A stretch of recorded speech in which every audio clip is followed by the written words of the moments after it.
Prayers.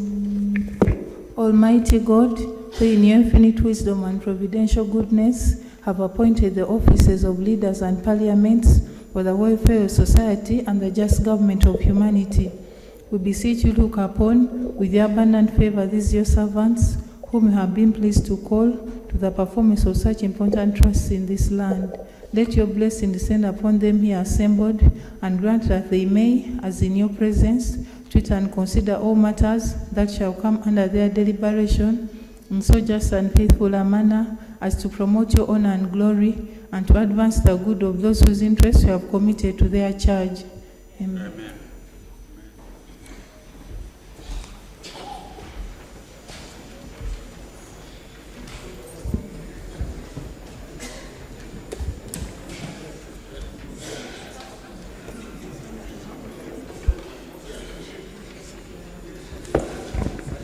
Item 2 on the order paper, communication from the chair.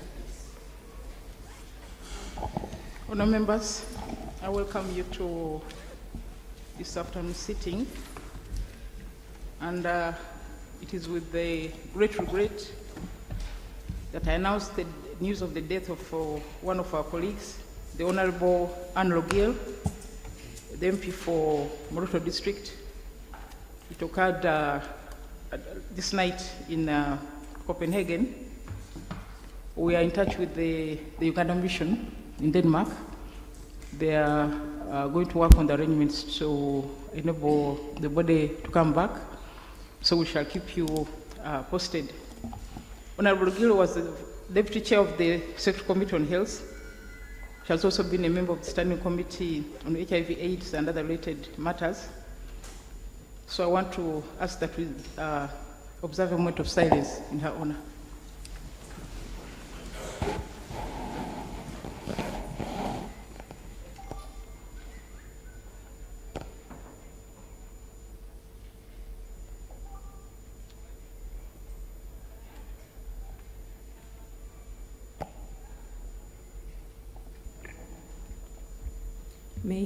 May her soul rest in eternal peace. Thank you very much. Honour members, I also would like to inform you that another one of our colleagues has never quite settled since he took oath. The Honourable Apollo Masika, MP for Bolo County East, has been battling with diabetes, so he's still sick. So I just want to inform you and ask you to pray for him so that he can eventually come back and represent his people effectively. Now, thirdly, there was a communication from the clerk about a suspension of inland and external travels, but I want to clarify that the suspension of travel is for the 27th February and the 28th February, because I want the members to be here. You are the voters. I don't want any voter missing. So 27th and 28th February, no one goes anywhere, not even in Kampala. You must be here to do the noble duty. But in the meantime, you can carry out your other work. You might disappear in Kampala. Honourable members, we have been undergoing the process for election of the East African Legislative Assembly. We are required to elect the new team 90 days before the end of the term of the present team. So by the 6th of February, we must have conducted those elections, gazetted them, and also reported to the Secretariat in Arusha. So as part of the process, I want to inform you about my proposals for the verification committee. It's also in a rules of procedure because there are those who are independent of political parties, therefore they cannot be processed. So I want to nominate the following. The Honourable Beatrice Rakimari, I'm proposing for chairperson. The Honourable Rose Mutonyi Masava, member. The Honourable Ayaka Rose Atima, member. The Honourable Biku Jessica, member. Honourable Adome Bildad Moses, member.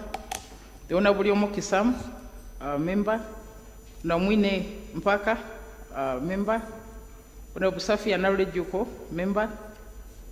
Unamnamayanja Flores, member. Honorable Wilson Nokrach, member. Honorable Gento Emmanuel, member. Honorable Onegiu Biyika, member. Honorable Chekamondo Rukia, member. Honorable Geoffrey Macho, member. Honorable Santa Alum, member. Honorable Aol Betty Ochan, member. Honorable Moses Grace Valieku, member. Honorable Brundo Mongoma Alex, member. Honorable Ikojo John Bosco, member. Honorable Maureen Osoru, member. These are the terms of reference for the verification committee. The verification committee shall consider the nominees and all applicants independent of a political party, organization, and shall ensure that the requirements of Article 50 of the treaty are fulfilled, specifically that the nominee is a citizen of the partner state.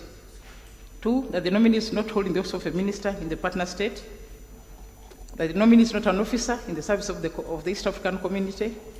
D, the nominee has proven experience or interest in consolidating and furthering the aims and objectives of the community.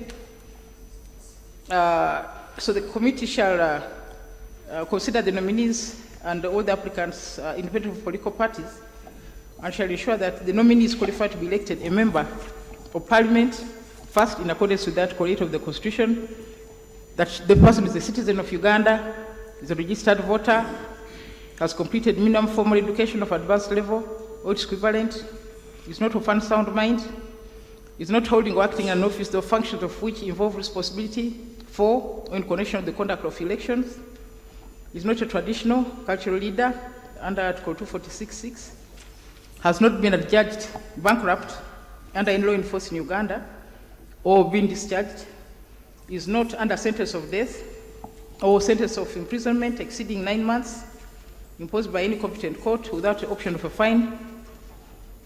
If that person is a public officer or person employed in government department or agency,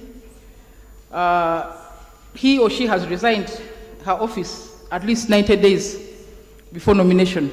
So the 90 days would have been before the 8th and 9th of February. The committee shall examine statements by nominees, which shall be statement on oath, to ensure that the statement is in the format prescribed in the rules of procedure and specifies the name, educational qualifications, address, and occupation of the candidate. 2, to ensure that the statement made is in the format under Schedule 3 of our rules, setting out the qualifications of citizenship, etc. And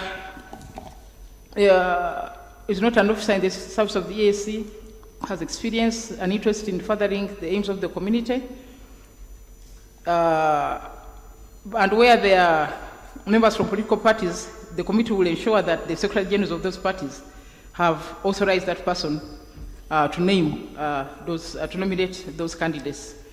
So, honourable members, that's the work. I don't know, do you agree with the proposals, honourable members? Okay, the question is that the verification committee has proposed to be approved. Those in favor say aye, the contrary no. Ayes have it. So they will have to work expeditiously. We require a report by the 20th of this month with a view to everything being in place by the 27th morning. I think that's what I have on my members. I think there was a matter.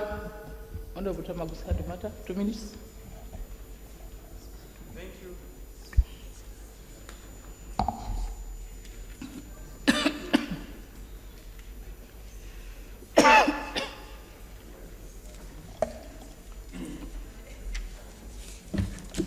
Thank you, Right Honorable Speaker. I rise up on the matter of national importance regarding massive land grabbings and evictions in Nakaseke South constituency and the sub-counties of Kapeka, Semto, Kasangombe, and it's almost 20 villages that are being affected, Madam Speaker and honorable members. Such villages include Nzingu, Mizimbo, Kauku, Naruvule, Chikumango, Rwetunga, Chererezi, and so many others.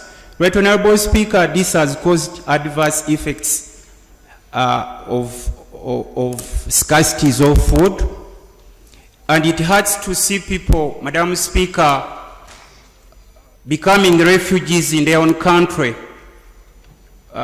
Seeing that even there comes an extent whereby there would be, the children would be going to school now, no longer go to school, Madam Speaker. So, Madam Speaker, my prayer is that the Ministry of Internal Affairs through the police does the investigation. Does the investigation of these dubious land acquisitions by the well-connected people in terms of power and wealth. And then secondly, Right Honourable Speaker, I also urge the government to stop these illegal evictions immediately. I thank you, Right Honourable Speaker and honourable members. Thank you very much. Honourable members, 18 villages means over 30,000 families. So it's really a serious matter. But honourable members, I own land there. And when I went there last Sunday, the citizens came and said, next time you come, you'll not find us. I said, who is evicting that? Abantu Abanini. What are the names? Abantu Banini. So I don't know. Government chief whip. Abanini, okay. They said big people are behind the evictions. Thank you very much, Right Honourable Speaker. I want to thank Honourable Lutamaguzi for having raised this matter. Last week, Right Honourable Speaker, a similar matter was raised by Honourable Fungaro, whereby people are settling cattle on people's land. And I informed Parliament that since the matter involved more than 2 ministries, that the Office of the Prime Minister is going to send a team to West Nile to investigate and come back to this August House within a week. Right Honourable Speaker, I have done so. I informed the Right Honourable Prime Minister about that, and he has sent a team on the ground. It seems, Madam Speaker, that this matter is rampant and therefore to require government to take an assessment, because almost everywhere there are people who are using leaders at the lower level, they are using their whatever they have to jeopardize the communities. What I can do immediately, because this is a matter you've raised, which is very urgent, is to send a team on Monday to Nakaseke to first establish the preliminary, the basic, so that we can come up with a way forward. So on Monday, Right Honourable Speaker, I'll send a team. I will work with the Minister of Lands and Internal Affairs to send a team to Nakaseke, liaising with the Honourable Member from Nakaseke, and we shall be briefing this House of the outcome. Okay, thank you very much. Before I invite Honourable Shaija, please join me in welcoming a delegation from the National Assembly of Zambia, from the Committee on Local Government. Honourable Kabanda, Chairperson, I don't know where he's seated. There he is, you're welcome. Honourable Muliata, I don't know what they're related to the Kabanda here. We have a Kabanda here. Honourable Chialika, welcome. Honourable Mukosa, Honourable Chibanda, Honourable Samakai, Honourable Musomoda, Honourable Chikote, Mr. Situmbeko Zulu from the National Audit Office, Mr. Muyoba, National Audit Office, Mr. Simukoko, Minister of Local Government, Mr. Chilambwe, Secretary to the Delegation. You're welcome. We also have the family of our distinguished colleague, the late Dr. Mungerera. They're here to attend the tribute. Honourable Abushaji had something, 2 minutes, and Honourable Nambeshe very, very quickly. Thank you very much. Right Honourable Speaker, Honourable colleagues, I stand here on a matter of national interest, national importance. Many of you, if you remember, colleagues, you received a circular, a communication, which was signed by the PS Minister of Public Service, dated 30th January, which was 2017, informing us about an exercise, which was a national census on biometrics data to capture all pensioners. And this was to start yesterday, 13th, and end on 24th March.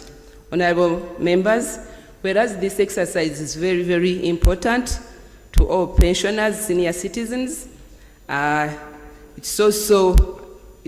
also note that it is also a duplication of work, and it causes the government to overspend. Why am I saying that? Because last year, between April and June, a similar exercise was conducted by Ministry of Public Service together with Ministry of Finance, Planning and Economic Development. But even after that exercise had been conducted, dear colleagues, many of the pensioners, and they did not get their gratuity, and others did not get their pension, and they have been suffering. Now this time around, we get this communication, and we thought maybe there was something special.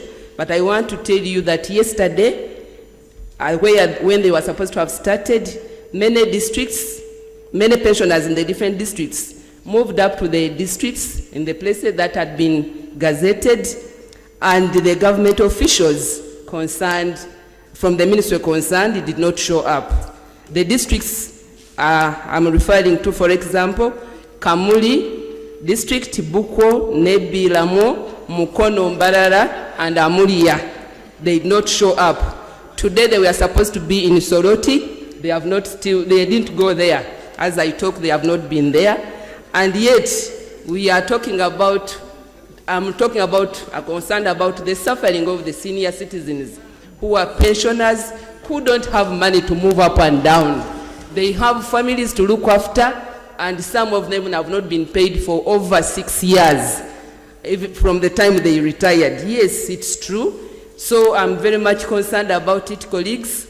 And I feel that the government should be mindful when they keep making people move up and down. And when they fail, they should communicate well in time, so that these people who are really wanting don't move up and down and suffer. But even I want to say that districts like Buko, they were supposed to be there, and Lamo, it was only supposed to be yesterday. It was 1 day off, but they have not been communicated to. And even then, colleagues and friends, we should also be asking ourselves, why should we spend so much money? Exercise is done, 2016 and 2017, we are repeating a similar exercise. And we overspending. Colleagues and friends, it also puzzles me, and I think many others, when someone serves for over 30 years and then they retire. And when you retire, someone submits their papers, their documents, and they are endorsed. But even after that, they still doubt where those people have ever worked in government. The situation is so disheartening. And my prayer is that the Minister of Public Service should come over, Right Honorable Speaker, to explain to us why we are repeating an exercise that was done last year in the days that I've mentioned, and at the same time they have not bothered to inform our senior citizens when they have not informed them as to when they will do it, and when they fail, they are not communicating. That's my prayer, Madam Speaker. Thank you. Okay, honourable members, I don't know this culture of disrespect for senior people. I don't know where it came from. I don't know where it came from. People don't care. They don't care about this. Minister of Public Service, are you here? Government Chief Whip. Yeah, Right Honourable Speaker, it's true the culture of disrespect to elders is un-Ugandan, and we regret the inconveniences made. Right Honourable Speaker, the Minister of Public Service will have to make a statement tomorrow in this House I'm going to make sure that they come here and tell us, you know, how the program is going. The point of efficiency is very important, especially where we are grappled with numerous priorities which do not have funds. So the Minister of Public Service will come and issue a statement here. Okay, the Minister, you are finished? She has finished.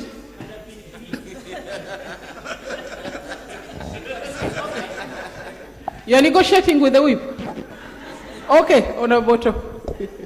Thank you so much, Madam Speaker. Madam Speaker, my understanding of pension is a monthly deduction made from someone's earnings and kept in a common pool. So can the minister tell us, where is the money of these pensioners? Some of them are dying. Where did you keep the money? These things of priorities of government, what? No, this is their money which you removed it, the gratuities and the pension. So where is the money? That's the clarification I'm seeking.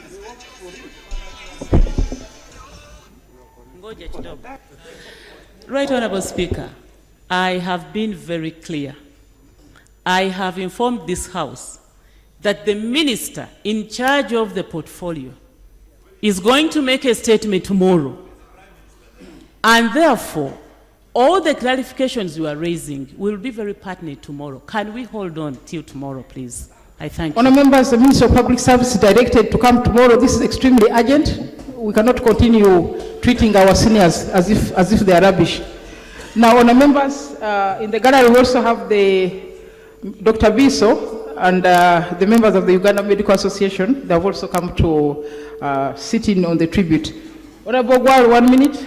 Honourable Nambeshe, 1 minute. Honourable Gutamoi, 1 minute. Quickly. Ogwal, you? Oh, okay. Ogwal, Wamai, Erute, Nambeshe. No. Honourable members, when you want to raise a matter, you come and see me earlier. Don't just jump on this floor. Yes.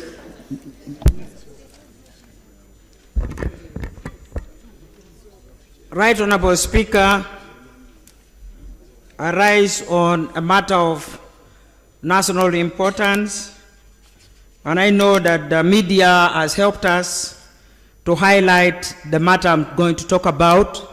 So it's just a question of reminding us that the Janan Luwum Memorial Day is here with us again this week, and I would like this House to be made aware that on the 16th of this month, which is Thursday, it will be a public holiday because this Parliament declared in the year 2015 that from that year, every February 16th will be a public holiday in order to allow Christians and others who would want to join the Christians to celebrate the sainthood of Janan Luwum. Right Honourable Speaker, I want to say that this year the celebration will take another turn, in the sense that the Archbishop of Canterbury will be in Uganda himself. That's what we have been informed. And I thought the parliamentarians would clap for that.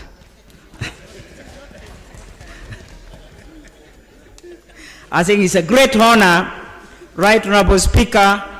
That's what we Africans say, that tears can sometimes bring laughter.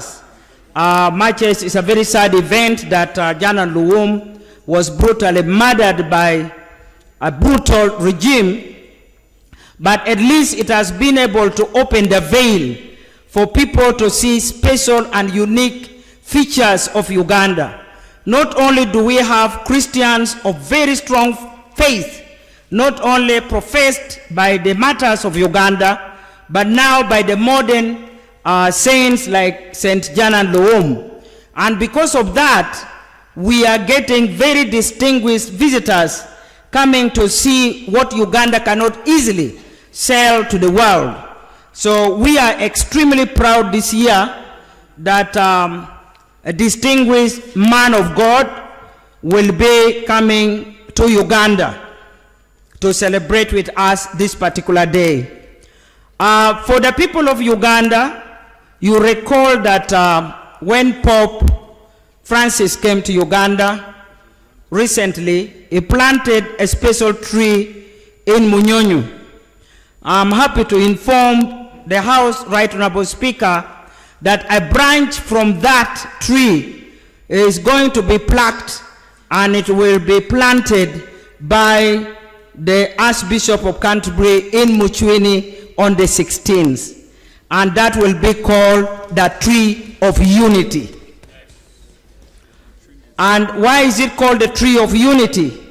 Pope Francis, who is the church leader of the Anglican community in the world, planted that tree, and the Archbishop of the Anglican Church will pluck that very branch and plant that branch in Muchwini.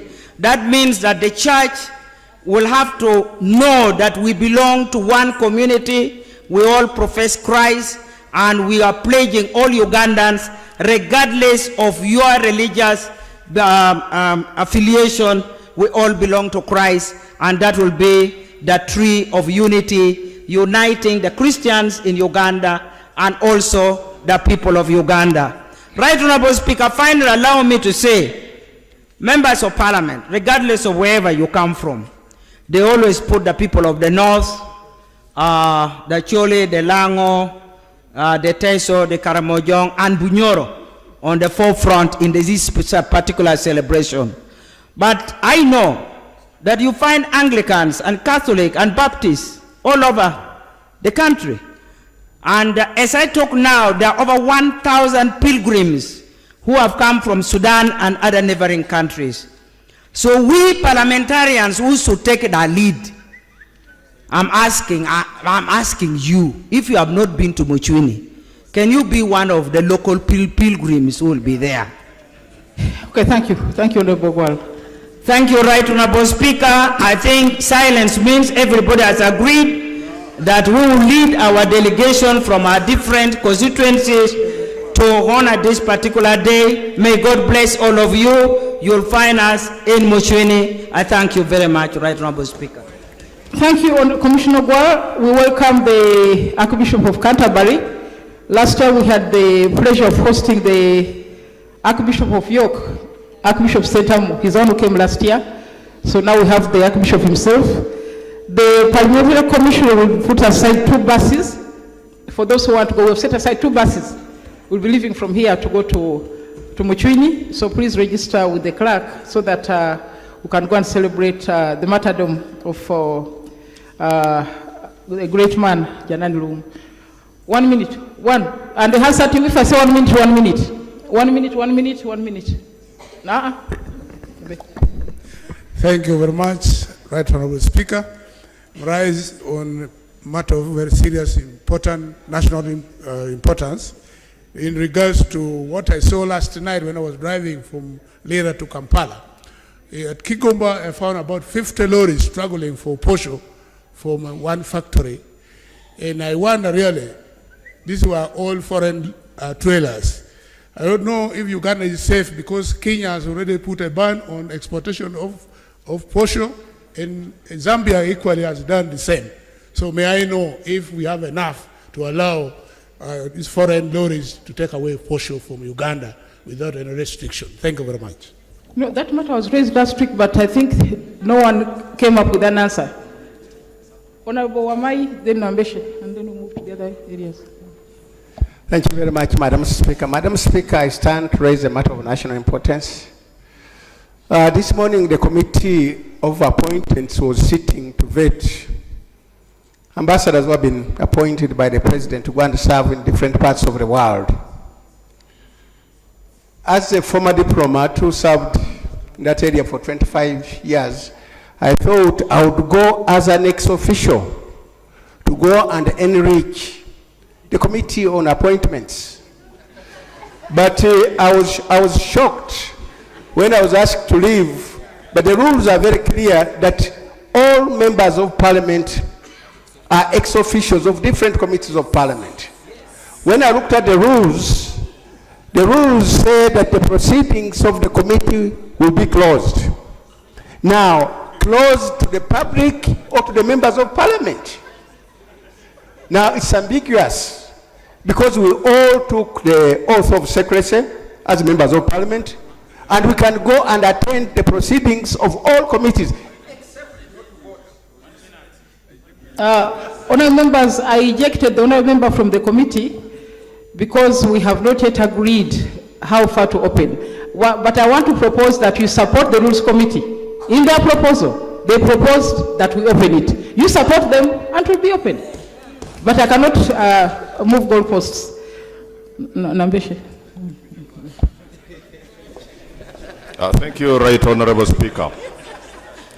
The matter of urgent public importance raising pertains a 15-year-old schoolgirl who perished prematurely in a catastrophic landslide in Bududa last week.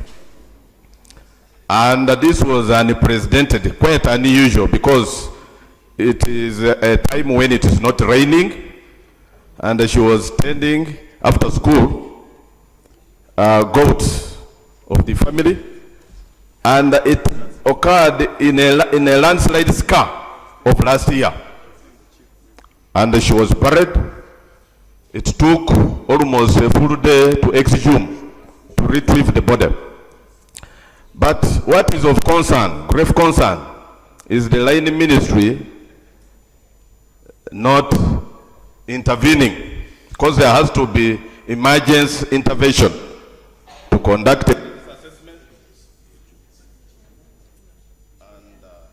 So what do you want the government to do? Yes. Okay, complete your sentence quickly.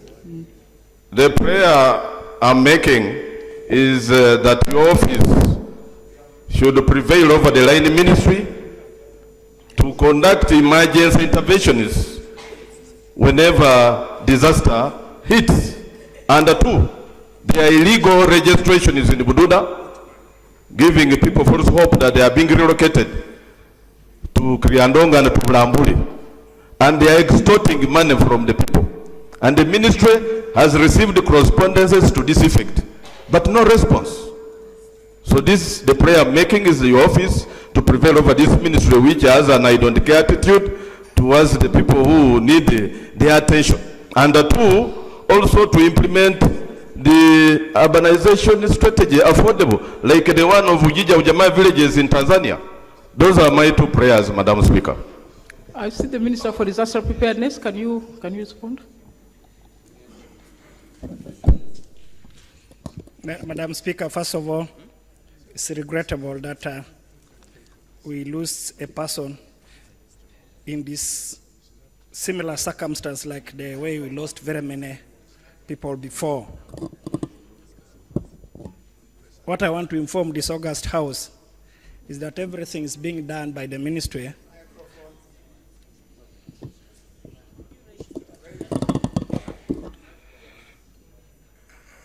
Thank you. What I want to inform this August House, Madam Speaker, is that everything is being done by the ministry. One, to complete the resettlement of the team that was relocated to Kriadongo, and then to start another resettlement in about 3 other areas. One in Bulambuli, another one in a possible location in Kapchorwa. I've just come with the Right Honorable Prime Minister, where we're trying to identify space for the landless, and everything is being done to consider particularly the residual caseload of the people who remained. And it is unfortunate that somebody maybe within Bulambuli may have taken advantage of the desperate community to try to extort money from unsuspecting citizens. I want to assure this House that we are going to follow that immediately and make sure that it stops, and those who have done that will be brought to book. Thank you. Item 3, agriculture. Item 3. Minister of Statement Agriculture. by ministers, a joint statement on the action plan to mitigate food security and disaster situation in the country. Agriculture.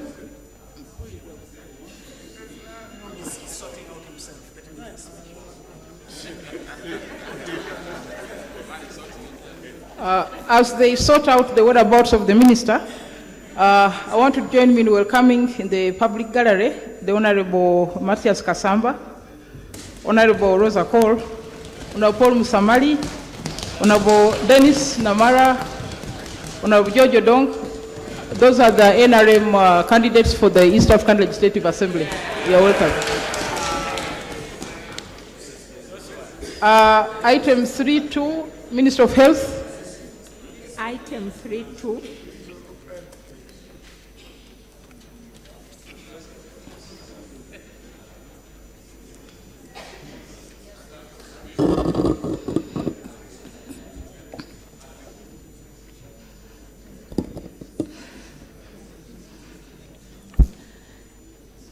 Yes, Minister. Right Honorable Speaker and honorable members, this is a reference that is made to the concern that was raised by Honorable Onesimus Tunamasiko on the floor of Parliament in regard to press report that appeared in Daily Monitor of Thursday, 9 February 2016, and that the Ministry of Health planned to introduce a policy requiring children as young as 10 years of age to access family planning services from health facilities. Madam Speaker and colleagues, the authenticity of the document that was quoted in the Daily Monitor is highly questioned, since there is no approval of such policy from the Ministry of Health.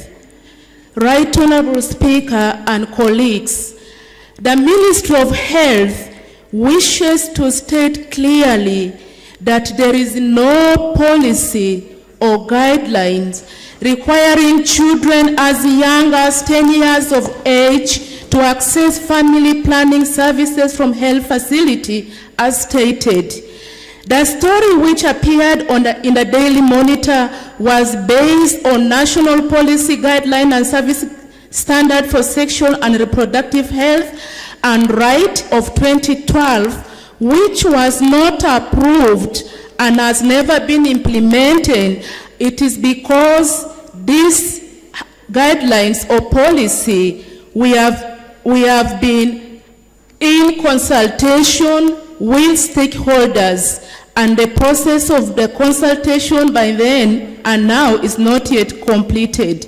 Madam Speaker and honorable members, the 2012 guidelines is currently being reviewed and updated as the process of consultation is still ongoing by the Ministry of Health and other partners. And this is basically, Madam Speaker, meant to address changes, statistics, and acceptable practices before the document can be endorsed for implementation.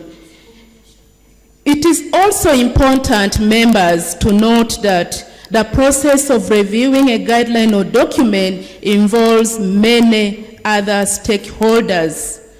Madam Speaker, therefore, the guideline under review can only be endorsed by all the stakeholders after the queries have been adequately and efficiently addressed and loose ends tightened. The National Policy Guidelines and Service Standards for Sexual and Reproductive Health and Rights aim at making explicit the direction of reproductive health within the context of primary health care, Madam Speaker. Right Honorable Speaker, I want to make this very clear that the Ministry of Health's position on family planning for young people remains abstinence, delay of age for sexual debut, and sexual reproductive health information for young people according to appropriate age. And as I conclude, Madam Speaker, As I made it very clear last week, and I still emphasize, my ministry does not have any policy nor guideline and is not planning to have any as far as family planning services for younger children as young as 10 years is concerned. Madam Speaker, I beg to submit. Thank you very much, honourable members. So the matter is put to rest for now. If you do otherwise, you let us know so that we can speak about it. Next item. Is agriculture back? Not yet. Okay. Item 5. Item 5, motion for resolution of Parliament to pay tribute to the late Dr.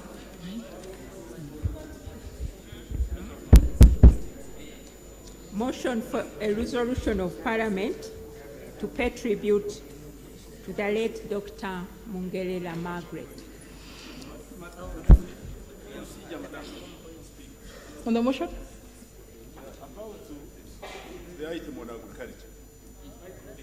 We're on item 5 now.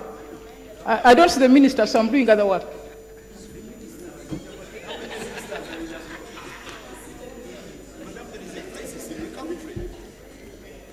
Okay. Speak about it. Prime Minister, it seems the honorable member for Ibanda is on fire. Let's just... I have some information for him, if you allow me to do so. Let him present first. Speak your issue. Oh, okay. Prime Minister. Right Honourable Speaker, the Minister of Agriculture, who is heading a team of several ministers, is coming this afternoon with a paper as promised by government and as indeed directed by the Speaker on food security. And there may be some typing delays, but I expect him to be in the House anytime. So I seek for your indulgence, and I assure you that the Honourable Minister of Agriculture is coming to make the statement. Item 5. Thank you very much, Right Honourable Speaker. Right Honourable Speaker, I wish to move a motion for a resolution of Parliament to pay tribute to the late Dr. Margaret Mungerera. And I'm doing this under Rule 47 of the Rules of Procedure of Parliament. Right Honourable Speaker, whereas the Parliament of Uganda received with grief the sad news of the demise of Dr. Margaret Mungerera, a renowned senior consultant psychiatrist, which occurred on Saturday, 4th February 2017 in India. And whereas the late Dr. Margaret Mungerera, who died at the age of 59 years, was born on 25th October 1957 in Butaleja district and died after succumbing to cancer of the colon, which she had been diagnosed with about a year ago. Noting that the late Dr. Margaret Mungerera held a Bachelor of Medicine and Bachelor of Surgery from Makerere University, a diploma in tropical medicine and hygiene from the London School of Hygiene and Tropical Medicine, and a Master's of Medicine in Psychiatry from Makerere University, where she specialized in forensic psychiatry. Recognizing that the late Dr. Margaret Mungerera served in various positions in the civil service as a registrar at Butabika Hospital, a consultant psychiatrist at Mulago National Referral Hospital, and a senior consultant psychiatrist at Mulago Hospital Complex Services, and was also the founder member of Uganda Women Medical Doctors Association, and at the time of her death She was the chairperson of the International Association of Medical Regulatory Authorities. Also, recognizing that the late Dr. Margaret Mungerera, through the various positions, amassed remarkable leadership and mentorship skills, which enabled her scale the heights in the medical world. And from October 2013 to October 2014, she became the first African woman to head the World Medical Association. Appreciating that the late Dr. Mungerera was a dedicated medical practitioner who treated her medical profession as nothing but a calling to serve mankind, and fought tirelessly and passionately for the welfare of health workers and quality treatment for patients, regardless of their status. And further appreciating that she devoted more than 30 years to our country's healthcare services. Now, therefore, this Parliament resolves as follows. 1,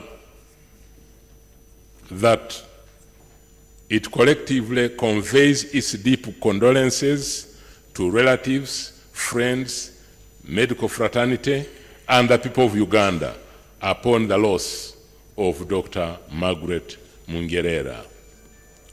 2, that it takes cognizance of the services rendered and contribution made by Dr. Margaret Mungerera to the people of Uganda and the people of the world. Right Honourable Speaker, I beg to move. Now, members, it's seconded. Is the motion seconded? Seconded by several members of the House. Justification, Prime Minister.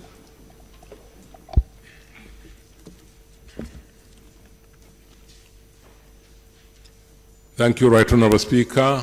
Honourable colleagues, the death of Dr. Mungerera was and remains a tragic loss to Uganda and the entire global medical fraternity. We lost an outstanding and distinguished medical professional who dedicated her life to championing the cause of improved health care services in Uganda and beyond. She dedicated her life to the selfless service to the people of Uganda. Last Wednesday, Cabinet chaired by His Excellency President Yoweri Museveni considered Dr. Mungerera's outstanding contribution to the country and the world and decided that Parliament sits to honor and pay tribute to her. Right Honourable Speaker and honourable colleagues, in writing history, and indeed the story of medical practice in Uganda and the world, the name and place of Dr. Margaret Mungerera will always feature prominently. In writing the history and indeed the story of psychiatry and mental health practice in Uganda, again, the name of Margaret Mungerera will always be remembered, and not only remembered, but with gratitude. And when we are writing this story of Butabika National Referral Hospital, again, the contribution and name of Dr. Mungerera will always shine. In telling the story of breaking barriers and ceilings, Dr. Mungerera will always provide an excellent example. Right Honourable Speaker, together with a number of Ugandan physicians, we witnessed firsthand Dr. Mungerera's excellent credentials recognized when she was unanimously elected as the president of the World Medical Association at the World Medical Association General Assembly in Brazil in October 2013. We all celebrated her victory, for it was indeed our victory, the victory of Uganda and the victory of Africa, and indeed the victory of the global medical fraternity. Right Honorable Speaker, Dr. Mungerera was the second African to hold the post since the World Medical Association was formed about 70 years ago. She was the third woman and the first African woman to hold that prestigious position. In her 1 year at the helm of the World Medical Association, she made and did all of us very proud. She carried the flag of Uganda high wherever she went, preaching the message of the need to raise the quality of health service delivery and championing for improvement of the welfare and conditions of the health workers. Right Honorable Speaker, colleagues, in her 35 years of dedicated service as a medical doctor, psychiatrist, and administrator, Dr. Mungerera left a positive mark, a positive footprint wherever she went. Upon completing her degree in medicine from Makerere University in 1982 and internship at Mulago Hospital, she was posted to Butabika Mental Hospital as a medical officer. In 1992, she became a psychiatrist, having attained a Master of Medicine in Psychiatry from Makerere University. During her 25 years experience as a mental health professional, Dr. Mungerera elevated the profile and role of psychiatry in the medical field to great heights.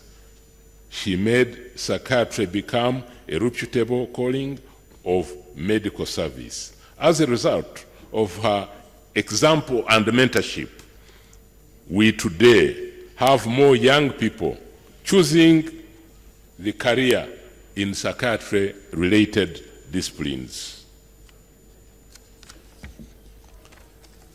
After 19 years at Butabika Hospital, Dr. Mungerera joined the Mulago National Referral Hospital, where she worked as a senior consultant psychiatrist. Right Honorable Speaker, Dr. Mungerera used her experience beyond the hospital by sharing her knowledge and expertise through teaching and mentorship. She was, for instance, an honorary lecturer at Makerere University College of Health Sciences, a council member of Gulu and Kampala International Universities. She was also a board member of several non-profit organizations. Right Honorable Speaker and honorable members, Dr. Mungerera's track record speaks volumes. In addition to the above, she served as the publicity secretary of the Association of Uganda Women Medical Doctors and the first woman to serve as the president of Uganda Medical Association, a post she held for 6 terms.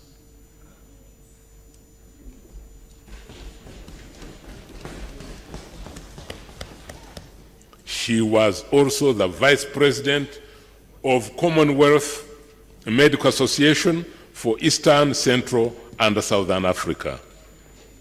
In 2000, as president of Uganda Medical Association, she held her counterparts. She led her counterparts in East African countries to bring the regulatory councils and boards in the region to promote the quality of training and regulation of doctors and dental surgeons in the region. As a result, there is now reciprocal recognition of doctors and dental surgeons, harmonized training programs for undergraduates and interns, and joint inspection and supervision of medical and dental schools. Right, Honorable Speaker, honorable members, Dr. Mungerera stood for and advocated for improved health service delivery and for the improvement of conditions of health workers. She was a leading advocate for improving the welfare of health workers at all levels. This was a cause that was close to her heart, which she spearheaded at every opportunity that she got. Government always appreciated her bold and constructive ideas on a number of issues. And indeed, several of her ideas and aspirations informed policy discussions that have led to our dedication and commitment to an improved healthcare system. Right Honorable Speaker, colleagues, government is aware that a lot more needs to be done to address the challenges we still face to achieve an improved healthcare system that indeed we as a country deserve. We are working on that and will continue to do so. That is the best tribute we can and must pay in memory of Dr. Margaret Mungerera's service. Right Honorable Speaker and colleagues, on Thursday, 2nd of February 2017, I visited Dr. Mungerera at Nsambya Hospital, where she had been receiving treatment before being flown to India. She was in distress, but we all hoped that she would get better. Sadly, it was not to be. Dr. Mungerera has been battling advanced cancer of the colon. She sadly lost the battle on Saturday, 4th February 2017, coincidentally on World Cancer Day. At the Requiem service at All Saints Cathedral, Nakasero, last Thursday, the moving tributes that we heard from a wide range of people, as well as regional and international representation, was further testimony to her transformative legacy. We would like to thank the family for nurturing such a distinguished daughter of our country, whose life, legacy, and example we honor and celebrate. We share in the grief of this loss with the widower, Richard Mushanga, the family, friends, colleagues, the nation, the medical fraternity, and the world at large. May Mungerera's soul rest in eternal peace. Thank you very much. Prime Minister, can I invite the Leader of Opposition?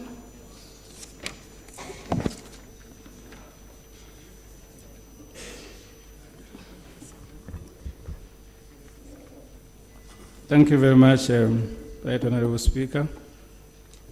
Right Honorable Speaker, I raise to second the motion for a resolution of Parliament to pay tribute to an icon of selflessness, a woman of special tribute, a Ugandan recognized across the globe, a brain exemplified by works, a profession in theory and practice, a personality many loved to associate with, Dr.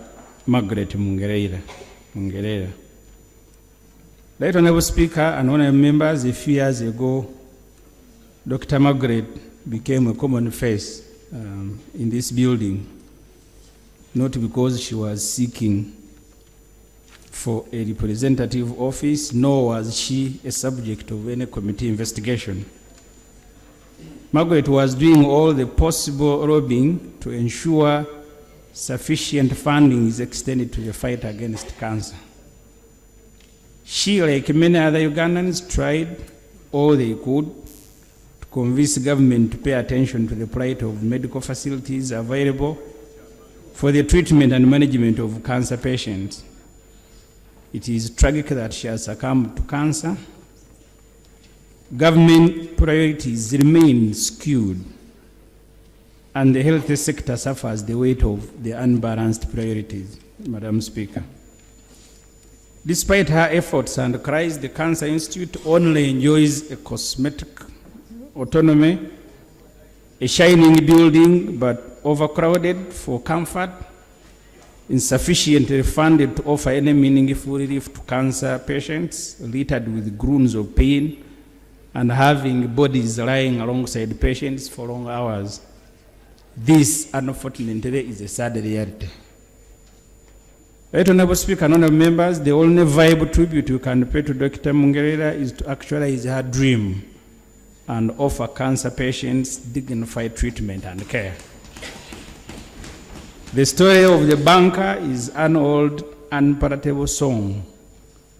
The promised support to patients at Aga Khan Hospital in Nairobi as a stopgap measure was already hearing, and voices are getting louder, to the effect that even if the bunker was constructed, the technology used in there is so outdated to handle modern cancer cell mutations. Right, Honorable Speaker and Honorable Members, I am equally alive to the promises the then Minister of Health gave on the floor of this House, to the effect that once availed funds, the bunker would be in place in 3 months. I don't know how many they are now. We appropriated the money, but more than a year down the road, the bunker is only a dream. The good thing, the ministers of health are here. They will tell us whether 3 months to them, if they begin counting, means 12. Right, Honorable Speaker and Honorable Members, Dr. Mungerera breathed her last in a foreign land, like many other Ugandans, where she was rushed, having failed to secure reliable medication at home. According to the latest report of the Auditor General, over 100 billion shilling is spent on treatment of patients working for public in this country. This figure doesn't include expenses incurred by private people.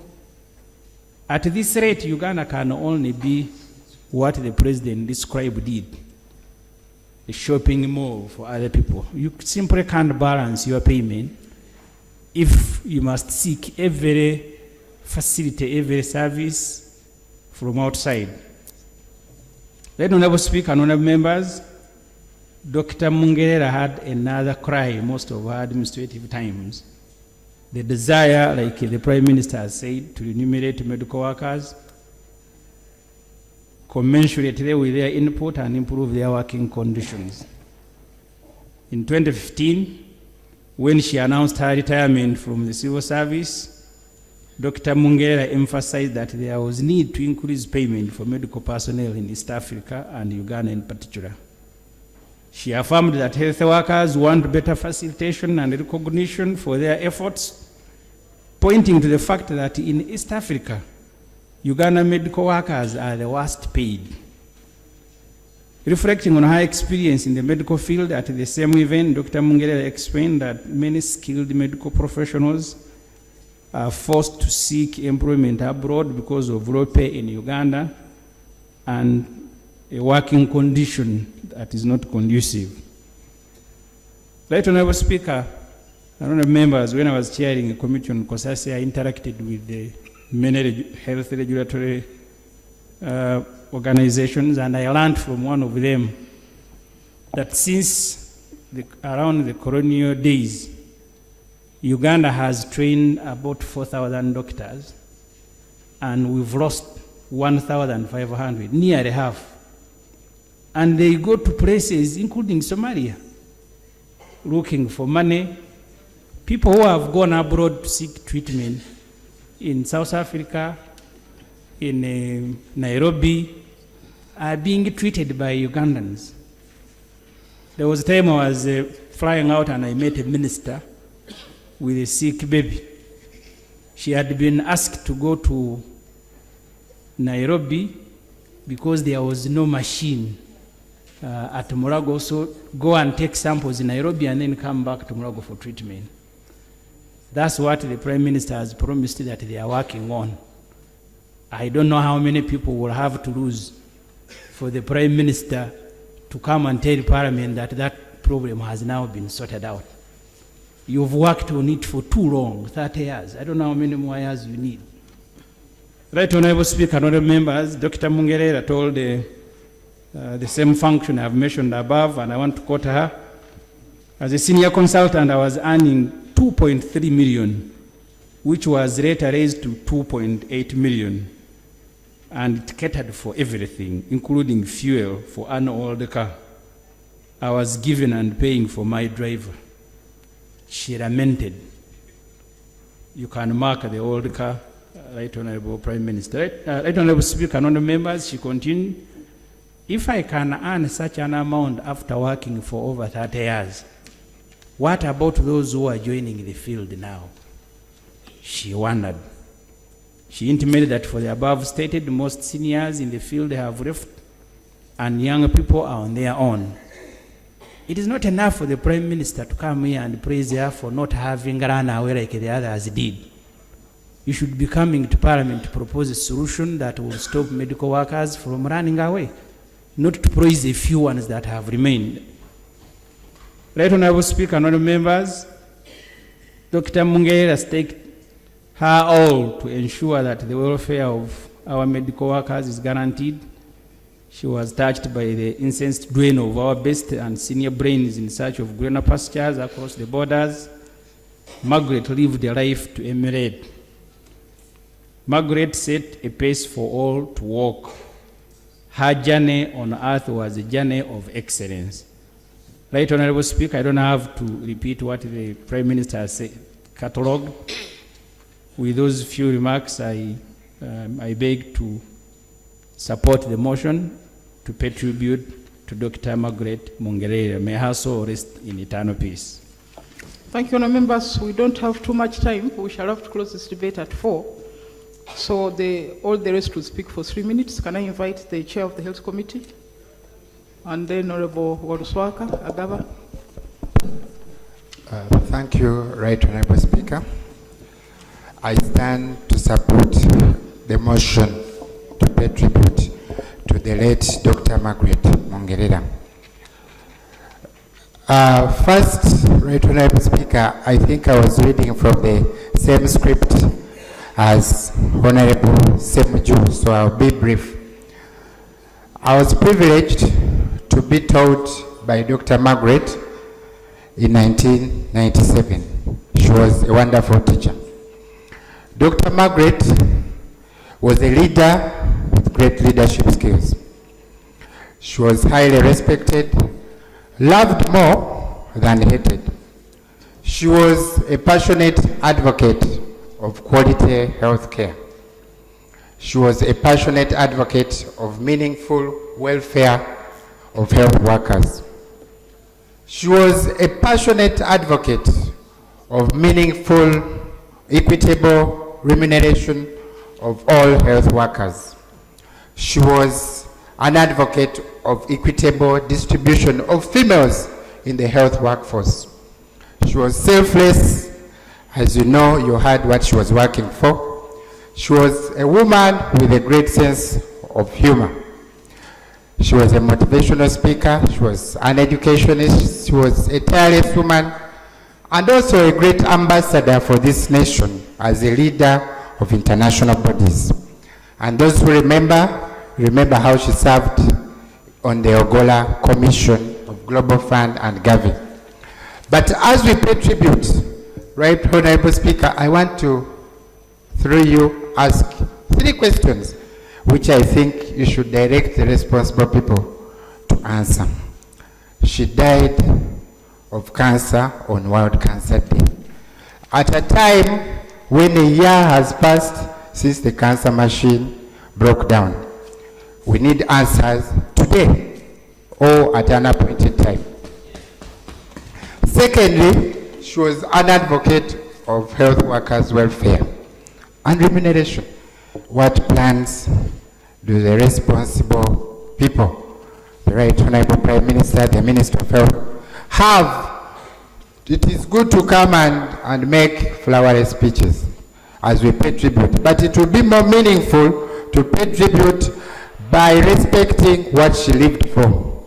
Thirdly, as the last one, myself and my seniors, right from the Right Honorable Prime Minister, Right Honorable Honorable Chris, the Honorable Minister, and the Honorable Ministers of Health, we all trained from Makerere Medical School. And this was in the Albert Cook days, that is over 100 years. You could find that there is no single block. Okay, 1 minute more, Chairman of the Health Committee. There is no single block that has been added to Makerere Medical School. The structures that produce those world leaders, like the Honorable Prime Minister, are in shambles. The library, where we train our medical students, is only in name. I actually talked to Honorable Kony to visit as the person in charge of education, and it is really shaming. So I beg that as we respect and pay tribute to her life, we get answers to at least these 3 questions. Thank you, Right Honorable Speaker. Thank you. Can I have Honorable Ruswaka, then Honorable Agaba? I've seen you. Welcome. Thank you, Right Honorable Speaker. I also join the Right Honorable Prime Minister and the members in paying tribute to the late. A lot has been said, but I want to remind the House, Right Honorable Speaker, as the saying goes, the wise people come from the east. That's why you see Dr. Mungerera was the first founder and chair of the medical session you have had. Right Honorable Speaker. Order, please. The late Dr. Mungerera started her primary. Order, Honourable members. This is a serious motion, please. Started her primary first in Bunganga Primary School in Budumba, Butaleja District. In the presidential campaigns of 2011, the president promised 2 classroom blocks where the hero started from primary 1 up to now. Right Honorable Speaker, the people of Butaleja are still waiting. Which school is that? Bunganga Primary School Bunganga. in Budumba. Yes. Okay. Right Honorable Speaker, Butaleja lost a great daughter. During that time, the only means of transport for Dr. Mungerera to come and attend university education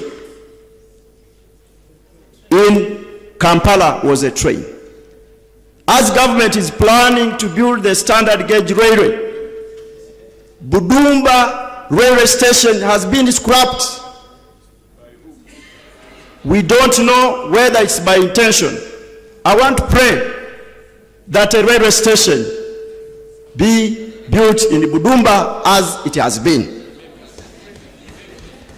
Right Honorable Speaker, Dr. Mungerera succumbed to cancer on 4th, on Cancer Day. I want to join the rest of my colleagues that government expedites the process of procurement and installation of cancer machines in this country. Right Honorable Speaker, the parents and the relatives of Dr. Mungerera, some of them are in Butaleja and they go to Budumba Health Center 3.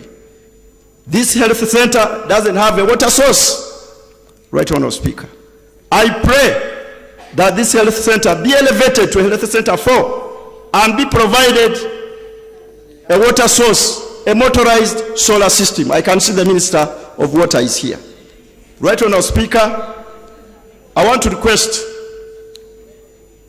that as parents will come to look for the gratuity of the deceased, I pray that they should not be tossed here and there, because this lady has worked for her money. Honorable Agaba, then Honorable Kawoya, Asamo, Nagai, here, then I get the middle. I'm doing my best, honorable members. Maybe we do 2 minutes. 2 minutes? After me. 2. After me. 2 minutes, 2 minutes. Honorable members. Madam Speaker, thank you very much. I would like to second the motion to pay tribute to Dr. Mungerera as a former workmate and colleague at Kampala International University. Madam Speaker, I interacted with Dr. Mungerera as a junior staff at the university. While she was one of the senior people, she contributed, as has been mentioned, to the founding of the medical school of KIU, writing of the curriculum and accreditation of the medical courses curriculum, and much closely with her while I worked as RDC in Butareja. Madam Speaker, there are many things I thought I would talk about Dr. Mungerera, but the time is short. But let me say this. One, that Dr. Mungerera was a prowess in the medical profession, as many eulogies have indicated. She was a gifted physician, an accomplished psychiatrist, a productive researcher, and an innovative and motivational teacher. And you could say that medicine flowed through her veins, and a great mentor of her family, that herself, as a firstborn, mentored 3 other siblings of hers to do medicine in the same family. Madam Speaker, Dr. Mungerera was an independent-minded person with original thoughts and ideas. And for those of you who know her well, she spoke what she thought and felt was right and accurate. Whatever others thought about it, she didn't care. And sometimes when you engage her in an argument, you'd possibly think herself she's confused, because she would defend her point up to the last, even whether she was right or wrong. This thought made her make many writings and researches that are published in academic journals and many medical books. Madam Speaker, Dr. Mungerera was an acclaimed leader locally and internationally, as has been said, with the different accolades of leadership that she reached and the different positions she held before she passed on.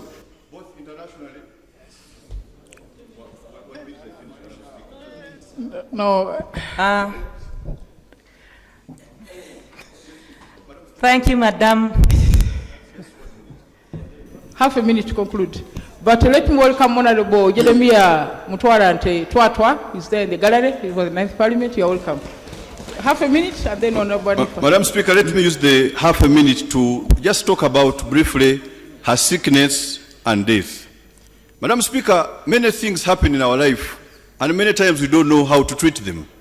About March 2015, I was seated at KIU with Mr. Hassan Basajavarava and Dr. Mungerera. She complained that she was finding difficulty in passing stool. And when we looked at her, she appeared a bit pale and her lips were very dry. So we told her, why don't you do a medical test and find out what you're suffering from? You seem to be anemic. When she went to check, she discovered she had cancer. Something simple observation that revealed detailed complications. The story has been mentioned. Even when she went up to India in Chennai, she discovered the cancer was advanced. It had attacked the lungs. They discovered it had attacked the colon, the large intestines, the small intestines, the lungs, and had started on the liver. When they operated on her, about 40% of the length of the small intestines and the colon was cut. But it was difficult to save her life. Even when she was admitted in Zambia, herself, she knew what was happening. But those attending her thought that being a medical doctor, it was better to take her back to India for psychological satisfaction. But the journey was a journey of no return. Madam Speaker, as we eulogize Dr. Mungerera, I re-echo the voices of others. It is high time we remedied the healthcare system of our country, that we can save our people, that we can attend to their health in as soon as problems arise. I beg to second the motion, Madam Speaker. No, Anifa, 2 minutes. There are some more 2 minutes. Then, Thank you, Right Honorable Speaker. Right Honorable Speaker, I arise to support the motion of paying tribute to the late Dr. Margaret Mungerera. Madam Speaker, I came to know the late Dr. Margaret Mungerera in 1980s when I was in Uganda Airlines. She became a very close friend of mine. We are nearly the same peer, and I had to learn a lot from her. Dr. Mungerera was a real motivational service professionalist. She fascinated many in all areas of humanity. That at one time I had a very young sister of mine who we had thought she had malaria, and when we brought her to Kampala, Dr. Mungerera came to visit me. She found the girl at my house, and she advised me that no, this is not just mere malaria, this is cerebral malaria.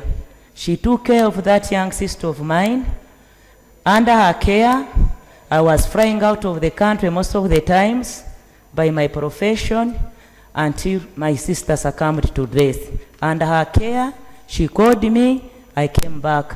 That was how the late Dr. Mungerera was professionally, that she treated everybody who were under her care with the utmost, like a brother, like a sister, like a parent. Dr. Mungerera, as the Prime Minister has said, she was an educationally accomplished female of all time. Her name, her profession, she was a clean lady, and most of all of us, the women, we looked upon her. Madam Speaker, honorable colleagues, Dr. Mungerera, I'm sure like any other female ladies under the domain of the science men, she went through a lot of challenges, but she endured all until she attained that position of the first African woman to head the World Medical Association. To my colleagues and especially the gentlemen, when you have time, let's all of us. I have been in India most of the times. I have met many of the... Nawasamo, then Nagai, then Ongom, then I come here.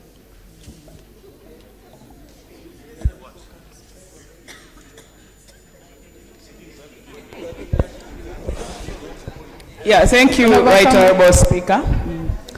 Right Honorable Speaker, I stand to support the motion to pay tribute to Dr. Mungerera. Right Honorable Speaker, Dr. Margaret was an icon that the women of Uganda have to emulate. She was a strong leader. Madam Speaker, this lady stood for the rights of people with mental challenges, and she played a big role in ensuring that the Mental Act is amended.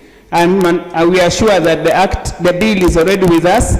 Madam Speaker, in memory of her soul, we need to amend the Mental Act so that it can serve these people in the face of human rights.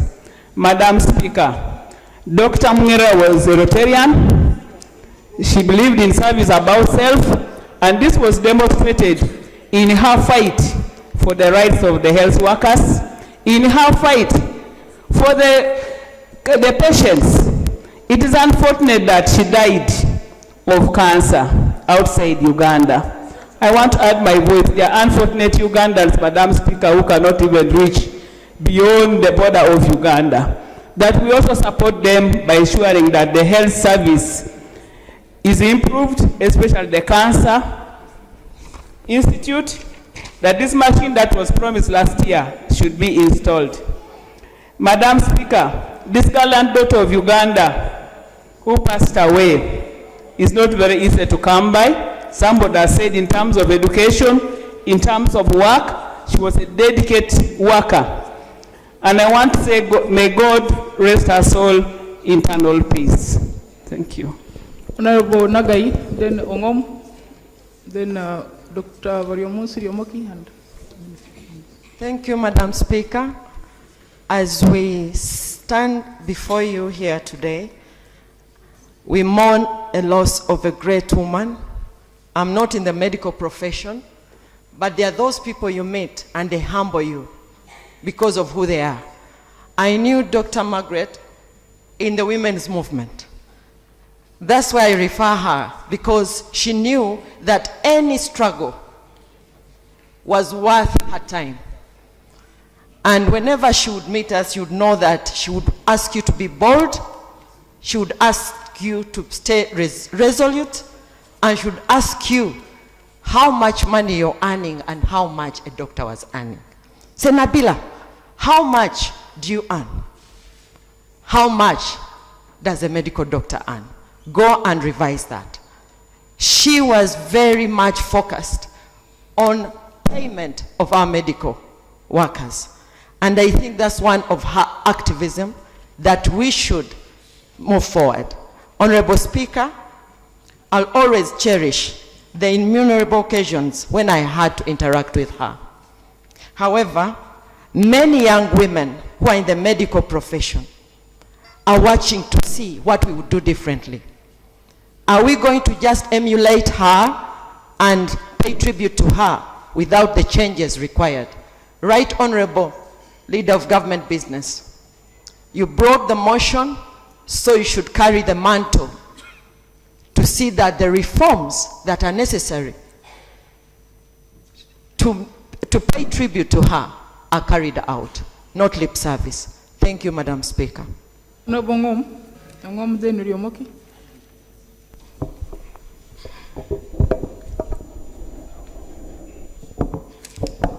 Thank you so much, Right Honorable Speaker. Right Honorable Speaker, I stand to support this motion to eulogize Dr. Margaret. Right Honorable Speaker, I didn't interact with Margaret, and I didn't know her personally. But from the records, Right Honorable Speaker, you'd know what she was and what she believed in. We want to appreciate her for the service well done to the country, Uganda, and even in the world. Right Honorable Speaker, we realize that Dr. Margaret was an outstanding and distinguished medical professional who dedicated her life to championing the cause of improved health. It's unfortunate she died when really this could have been handled. Right Honorable Speaker, she worked and she really advocated for the issues of mental health and even for cancer. Madam Speaker, this House has been lamenting on the issue of cancer. Many Ugandans, many women are dying of cancer, Right Honorable Speaker. If you went to Mulago, Right Honorable Speaker, you'll see how many women and Ugandans suffering there. Just a few have been taken to Nairobi. This House approved some monies that if the banker was not there, then they'd be taken to Nairobi. But if you went there, only a few, less than 20 or 30 have benefited from that money. The House has got to investigate this. Right Honorable Speaker, what I want to bring out in this particular issue is that when you went to Mulago, these local Ugandans, the vulnerable women who are supposed to be treated with the miserable one that has been made in Mulago, are made to pay. Now, before Honorable... Okay, complete your sentence, Honorable Ongombo. Right Honorable Speaker, I want to lament that Ugandans, the women are being made to pay 300,000 shillings to access treatment of cancer. This is what is supposed to be accessed free of charge. We went as a Committee of Health, we investigated this, we asked the authorities, we said if it is the supposed to be paid, then let it be paid and government gets to know it and it is taken back to them. But a few people make the individuals pay 300,000 and many people are fearing to come to Mulago because they cannot pay 300,000. It's very unfortunate. Rest in peace, Madam Margaret. As Honorable Yomoki comes, I think I want some answers. You know, this House, we withdrew money from the contingency fund so that we pay for the cancer machine. That's why we have no money for disaster. So where is that? Where is the machine? We took money from disaster to pay for that. Someone have to give us answers today. Dr. Lyomoki. Thank you very much, Right Honourable Speaker. Right Honourable Speaker, I stand here to support this motion moved in favour of a colleague whom we hold high esteem in the medical profession. I stand here as a member of Parliament for Workers, but also as a member of the medical profession, and at the end I will be reading a special request which has come from the Uganda Medical Association. To us, this is not an ordinary motion. It's a motion that calls for action.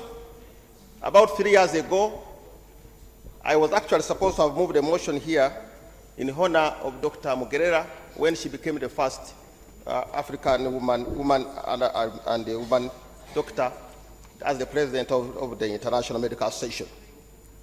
At that time, while I was chairperson of the Health Committee, we did not manage to move it, but we had hoped that she would be honored when she was still alive. It is a shock to us in the medical profession. Actually, the day that she had to be thrown out of Uganda, myself and the secretary of the medical association were supposed to have talked to her concerning about 3 matters that are before this parliament, which I raised in the letter. And when she left, fear struck us. We had hope that she would come back, but still we had a doubt, and she was insisting on certain things that she thought would be done by this parliament, especially for the medical profession and for the workers. Unfortunately, about a day later, we received a call that she could not make it, and it was a big, big shock to us. Dr. Margaret Mugerera, to us, had become an iconic figure. She has left a legacy, and actually in our profession, she's referred to as Mama MM. That shows the level of honor that she had achieved in the medical profession.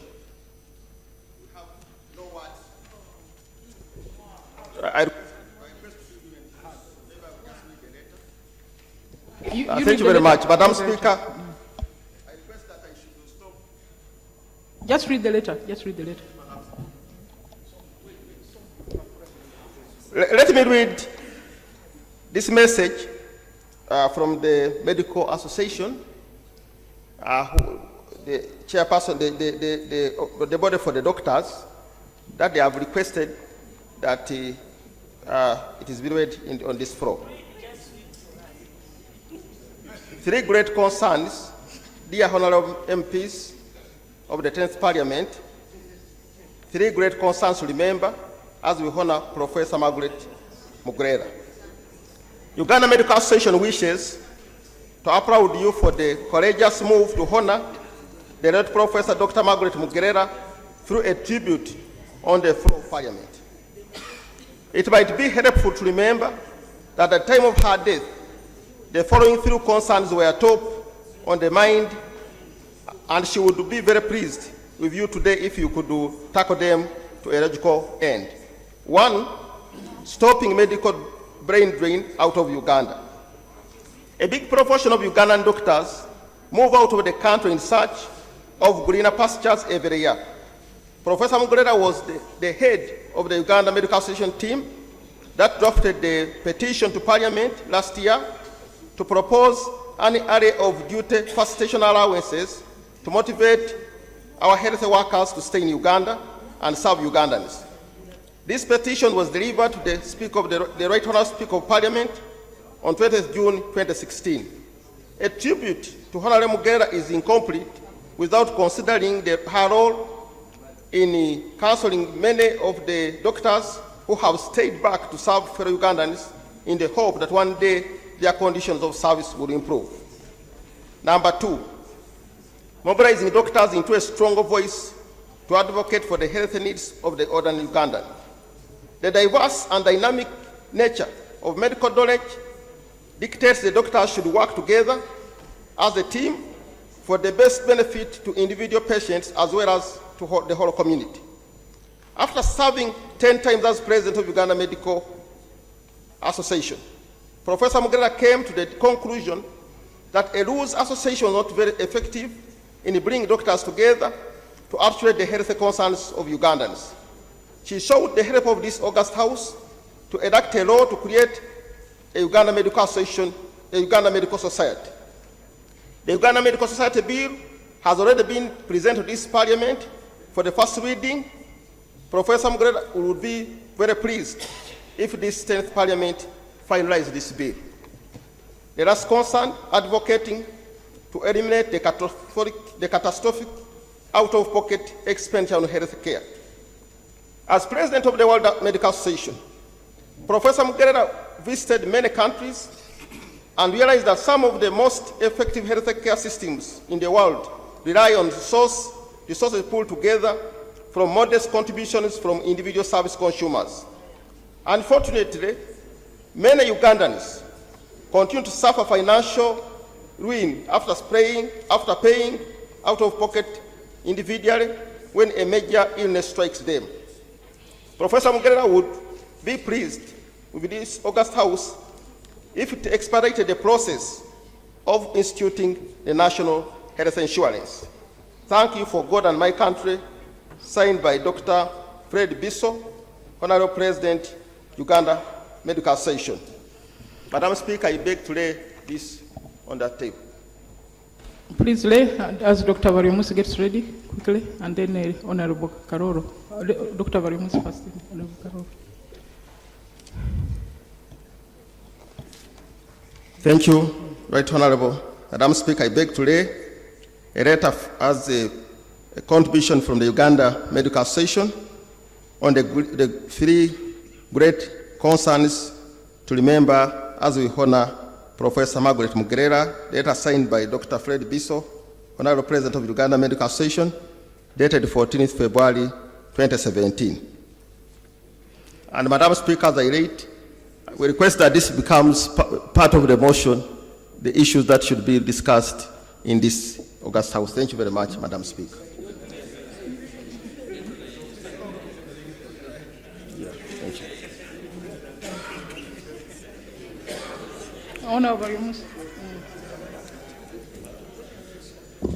Thank you very much, Right Honorable Speaker and honorable members.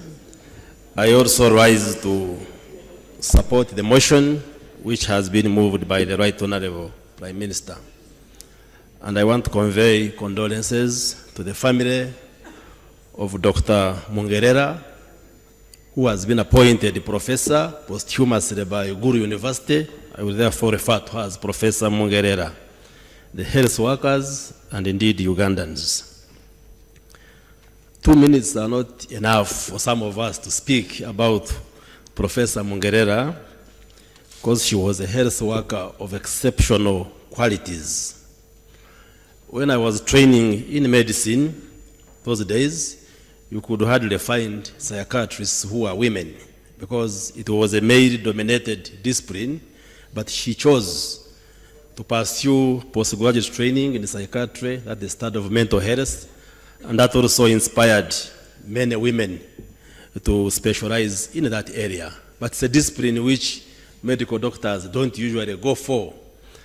Even with the many years of teaching medicine, I think we have around 30 psychiatrists in the country. They are not very many, and we want to thank her for the dedicated work that she put in. Dr. Mugerera was of exceptional qualities, especially when it comes to advocating for the welfare of health workers. And there is a long story to this. But I can just cite one or two examples. In 1999, I traveled with her and some other colleagues, the Ministry of Health, to attend a conference in Kuala Lumpur, Malaysia, for 5 days. When we were checking out of the hotel coming back, we found one of our colleagues from one of the West African countries had gone on a shopping spree and drank everything in the minibar, and he had no money on himself, and he had not paid the hotel bills. So when we were checking out, we find our colleague from West Africa stranded, and the hotel was saying, pay your bills. And Dr. Mungerera became so concerned. He said, no. So she pulled out all the money that she had on her and mobilized us to top up and pay for the doctor. And she was saying, I cannot afford to see a doctor being humiliated. Just imagine, this is somebody from West Africa. The other incident I can cite, Madam Speaker, is that the 2012, when I was arrested because of the discussion we were having here on the death of Honorable Nebanda. She was among the first Ugandans to come and see me in the prison cells. At the time, even when the members of parliament, some of them were fearing to come and see me. And she said, I have come not because you are an MP, but because you are a health worker. So that shows you the kind of concern she had about the welfare of health workers. And I think the lesson to pick from this, and I'm speaking now as a health worker, agreeing with the issues being raised by Dr. Yomoki, that the government and this parliament should look into the issue of the welfare of health workers.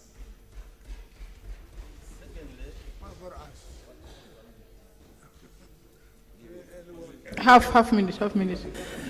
Madam Speaker, when she was operated in India, after her operation, she came and met me. I was the Minister of State for Health then. And her concern was what is being raised. She was saying, why should I be operated in India?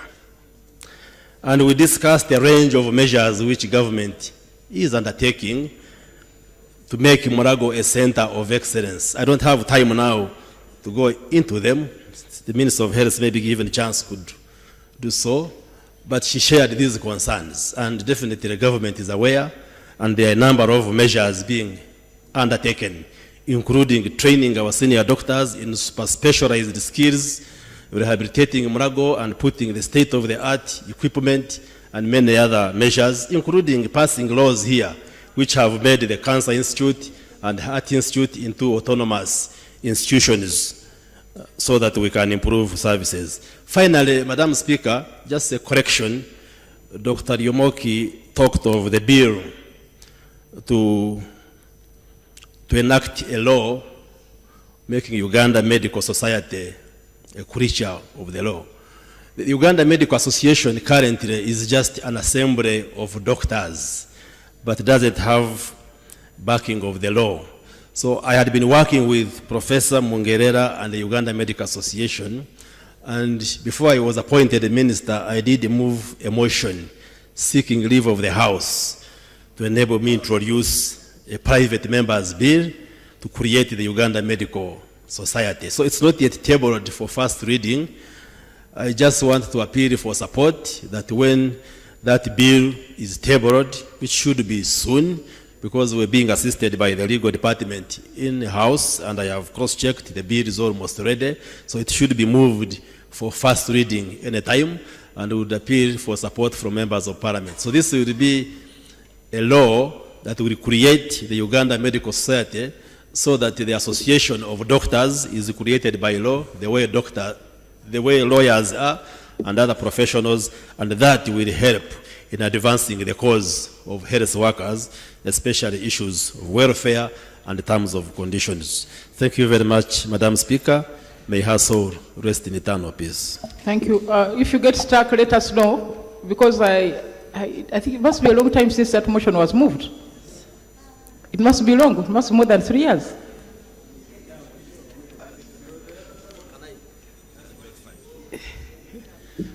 I think we moved it early 2015, but the doctors have been carrying out wide consultations because Uganda Medical Association has branches, and by then, when we moved the bill, the draft which was attached only had views from doctors who are based around Kampala. So the association has been conducting consultations from the doctors all over the country, and I think they have now more or less completed the consultations. So the bill should be coming for first reading. Okay.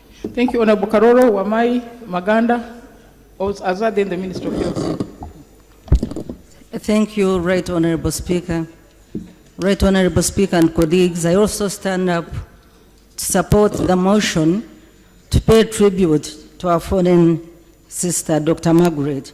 Right Honorable Speaker, the death of Dr. Margaret Mungerera is a very good example of what we call a classical tragedy. A classical tragedy does not only pain the family and the relatives, it impacts on entire communities, both local and global. The pain that has been felt by Dr. Margaret's death has been immense.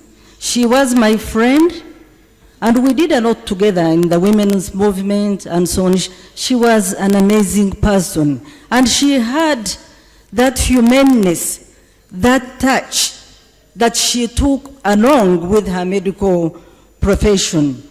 Right Honorable Speaker, we are all going to die, but the testimony that you leave behind, Dr. Margaret has left a fantastic testimony, an indelible mark.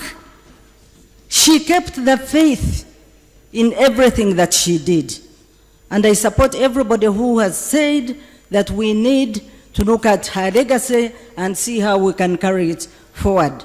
Right Honorable Speaker, one of the issues, this plague called cancer, Madam Minister of Health, everybody needs counseling in Uganda because people are scared. We talk about early screening. But when you tell somebody, please, if you are suspecting, go, no, I would rather not know. So we need counseling. And these days, we are fearing to eat anything. You talk about sugar, they say cancer cells feed on sugar. You talk about lipstick, they say don't touch it, you are finished. You talk about cassava, they say if it has got a little bit of mold, it causes cancer.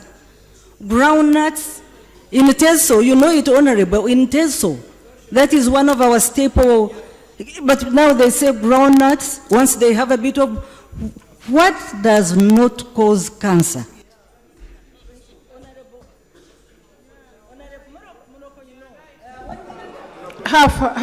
Just half. Half a minute? Now, we all have telephones. Every day they send messages. Telephones, if you use that telephone more than 5 times a day, you will get brain cancer. Or if you go on WhatsApp, what? Television, you've heard about all this. Madam Honorable Minister of Health, please counsel Ugandans. Margaret, may your soul rest in eternal peace. You know, it may require more than counseling. You know, in China, every woman must be checked for cancer once a year, by law. By law, not negotiation. Thank you very much, Madam Speaker. Madam Speaker, I stand to pay tribute to Margaret Mungerera. The person I knew, I met Margaret Mungerera in the 80s in London while studying. Margaret Mungerera was a devoted doctor, a person who was devoted to her profession, and that's why she chose to go and treat those with psychiatric problems.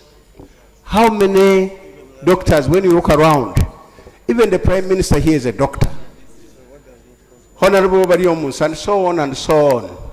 How many of you chose to go and treat those with psychiatric problems? But this is a lady who was committed and spent all her life working for this country, treating the sick. She did not even have a private clinic where she would go and spend some time treating people getting money. But she was only getting that little money government was paying to her. And she has died of cancer. Now, if you go to Cancer Institute, I've talked about Cancer Institute so many times with Mr. Prime Minister. You're a doctor. How many times have you visited that Cancer Institute? The situation is pathetic. Honorable has just talked about the causes of cancer. We know them. And we have appealed to the government that please don't allow in these old vehicles that are more than 5 years, 10 years. They cause cancer. But you go to Cancer Institute and look what the situation is so bad. And now Margaret has died. What are you doing? When are you getting the cancer machines? They should go around to all these referral hospitals who have deducted money here and there to help our people. Now Margaret is gone. And the government is there. We are now lamenting. Actually, if we had all these provisions Our people will not be flying to India, will not be going to Nairobi. Doctors have run out of this country, but Margaret chose to remain here, and she has served until she has just passed away. What are you doing about it? Save Ugandans. Please wake up and save our people. When you go to international conferences, you say we are putting 15% of our budget at the health sector. But in reality, how much money are we putting there, Doctor? Prime Minister, please. No, Maganda, then Azza, then Minister of Health. Thank you very much, Right Honorable. Right Honorable, I want to second the motion to pay tribute to the late Professor Mungerera. And I want to speak like a person who have benefited from the counseling of Professor Mungerera and have been a friend. Dr. Mungerera inspired so many people. And in my home, I have my daughter right now who is doing medicine in the Aga Khan University on the counseling of Dr. Mungerera. A girl who had wished to go and do industrial chemistry. But because there are few of the girl child who have done medicine from our region of Bukedi, but because also Dr. Mungerera is an aunt, most of the children in our house call her Auntie Mungerera. She was able to change the mind of this girl to do medicine. And this is a person we have lost. Recently, I had time to share with Dr. Mungerera with a number of several doctors when they were agitating to lobby a team of several members of parliament on the welfare of the members in the medical fraternity. We had that meeting with Dr. Chris Bariomunsi, the chairperson of the Committee on Health, Dr. Chris Oundo, and the president of the medical association team, Dr. Biso. And this is a lady who was engaging people outside the medical team to see that Parliament comes out with a program that can support the welfare of the members within the medical field. Despite having retired from the service, she still had that passion to see that in the medical team, people have the best of what they serve the people out. So I just want also to add on to our colleague, Dr. Chris and the chair from the medical team. No, Azza, then the Minister of Health. Thank you very much, Right Honorable Speaker and my dear honorable colleagues. On behalf of the people of Moyo District, and on my own behalf, I wish to support the motion for paying tribute to late Dr. Mungerera, who passed on recently. As has already been said by my honorable colleagues, Dr. Mungerera was a team player. She was a role model in the health sector, and she exhibited professional proficiency as well as probity. She was a lady of integrity. She was selfless in service for humanity. However, Madam Speaker, I am kindly and humbly requesting our current health service providers, doctors, nurses, and so on, to emulate Dr. Mungerera. Madam Speaker, recently in Arua, in one of the health center threes, a nurse abandoned a pregnant woman. That was not good. Not only that, Madam Speaker, in Mitiana, a similar scenario happened. Let us really help our pregnant mothers. Let us help all those who are in the emergency wards. In this way, Dr. Mungerera will be turning happily in her grave. Even if there are issues to do with the money, let us first help this pregnant lady. Let us first help those who are in the emergency wards. Then the issue of money will come later. And that's why, Madam Speaker, I've been standing here to express this view. I'm a father. Thank you very much. Honourable Minister, if you could speak to us about the cancer machine. I think that's what we want to hear. Thank you, Right Honorable Speaker.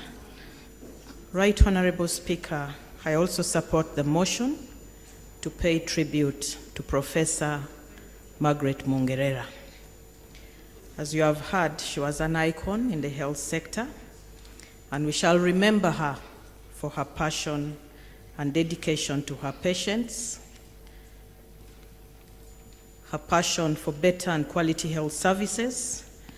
We shall also remember her as a strong advocate for the welfare of medical personnel, a teacher, and a mentor who supported health workers in their work and many universities to develop. I pray that her soul rests in eternal peace. Right Honorable Speaker, allow me also to give information on some of the issues that have been raised. I will start with the aspect of early screening. Right Honorable Speaker, while it is true that we have challenges with Uganda Cancer Institute, I want to appreciate this House for making the Cancer Institute an autonomous institution. With this autonomous status, Right Honorable Speaker, we shall be able to pay the health workers much better and also attract back those who had left the country and also train more. The Uganda Cancer Institute opened a screening center at Kayunga.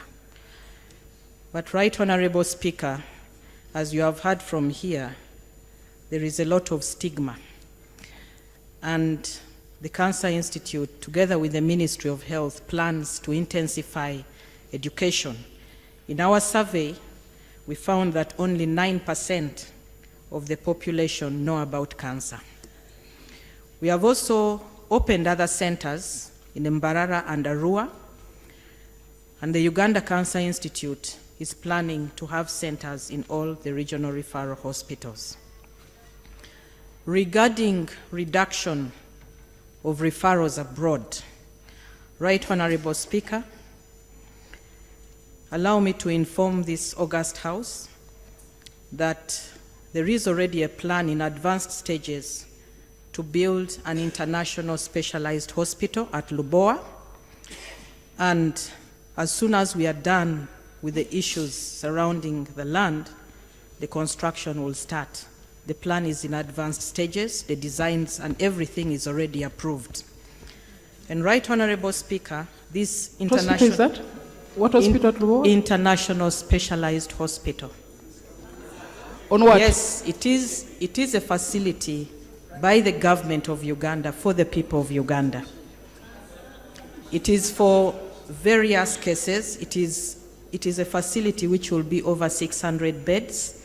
It will offer services for the heart, for cancer, for orthopedics.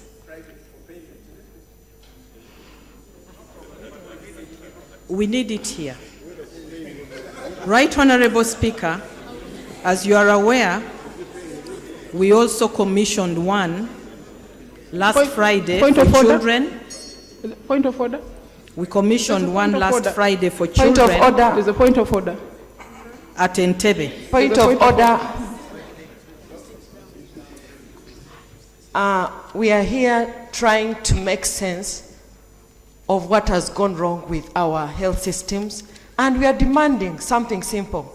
Is it in order for the minister to stand before the House to talk about something more sophisticated, whereas we want to just hear about the cancer machine? Is she in order? I think she thinks you want to know about her programs broadly. However, my problem would be that all the facilities are being concentrated here in Kampala. Everybody must come from Karamoja to Kampala, from Mokaisoro to Kampala. We are doing Mulago here, we have done Kirudu, we have done Kawempe, all in Kampala. What is the rest of Uganda? Information, Madam Speaker.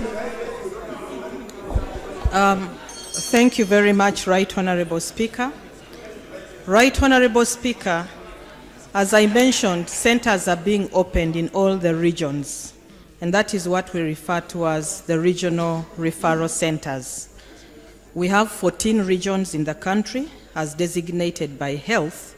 Already we have opened centers in Mbarara and Arua.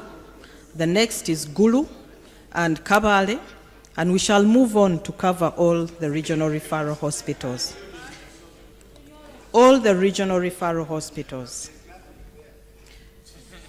Right Honorable Speaker, regarding the Cobalt 60 machine that the Honorable Member is asking about, I was coming to that issue.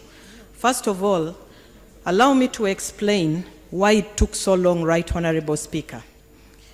You will realize that this is a radioactive substance, and it is not only a danger to the health of the health workers, but it is also a potential risk in all circumstances that I will not mention. And so it needed adequate planning to remove this source, secure it, and protect it. Right Honorable Speaker, we had a lot of discussions with the International Atomic Energy Agency, which advised that the source of radioactive substance should be removed by the manufacturing country. Right Honorable Speaker, that machine was donated to us in 1995. It took a while to discover the manufacturing country because it was a donation to Uganda. And when we discovered the manufacturing country, there was a catch. The manufacturing country was only willing to remove it on condition that we procure another one from them. So the International Atomic Energy Council had to come in and remove the source. And this happened in late October last year. After the removal of the source, the second step, Right Honorable Speaker, was renovation of that bunker. The renovation is in advanced stages, and it will be complete by the end of March this year. Right Honorable Speaker, the government of Uganda did pay for a Cobalt 60 machine. And this Cobalt 60 machine is being manufactured. It will be delivered to the country on 3 conditions. 1, that the renovation of the bunker is complete. That 2, the Atomic Energy Council certifies that the bunker has been renovated to the satisfaction of International Atomic Energy Agency. And 3, the International Atomic Energy Agency themselves come and verify. Right Honorable Speaker, as I have mentioned, all these processes are in progress. And I want to inform this August House that by the end of May, we shall have the Cobalt 60 machine installed. Point of procedure, public accounts. Thank you so much, Right Honorable Speaker. Right Honorable Speaker, this issue, as we are all aware, has taken quite a while as members raise concerns on the floor. And if I remember correctly, government came here and gave us an explanation. About the bunker, they said they were constructing a new one. Now we are hearing the minister saying they are renovating. If I remember correctly, they also said the machine was already procured. Now the statement is changing. Madam Speaker, I do not know whether it's a matter of coming to make statements to soothe us when people are in position of responsibility and we are observing that the situation is getting dire in the country, and responsible people are just coming to this house to lie the house and to lie the country. The statements we can extract from the hands are totally different from what we are hearing today. So is it procedurally correct for ministers and leader of government business to come and change positions in this house? Madam Speaker. Clerk, I think I direct you to retrieve the Hansard records. We check what the government said last time about this issue, and then we can understand where we are. But in the meantime, honourable members, we had planned for 45 minutes. We've taken almost 2 hours on this debate. So please conclude, Honourable Minister, please conclude. Thank you, Right But with the Honourable. other matter, we'll come back. What was said last time and what is said now. Thank you, Right Honourable Speaker. Right Honourable Speaker, I was moving systematically and coming to the issue of the banker. On the issue of the new banker, Right Honourable Speaker, the new banker is under construction at Uganda Cancer Institute. The old banker is down in New Mulago. The new banker, Right Honourable Speaker, has a capacity to accommodate 6 linear accelerators. It is not for a Cobalt 60 machine. And Right Honourable Speaker, this means the construction has to be done very carefully. The construction started, and we are now about 45% done. It is ongoing by Rocco Constructors, and it will be handed over to us at the end of this year, Right Honourable Speaker. And Right Honourable Speaker, allow me also to inform the House that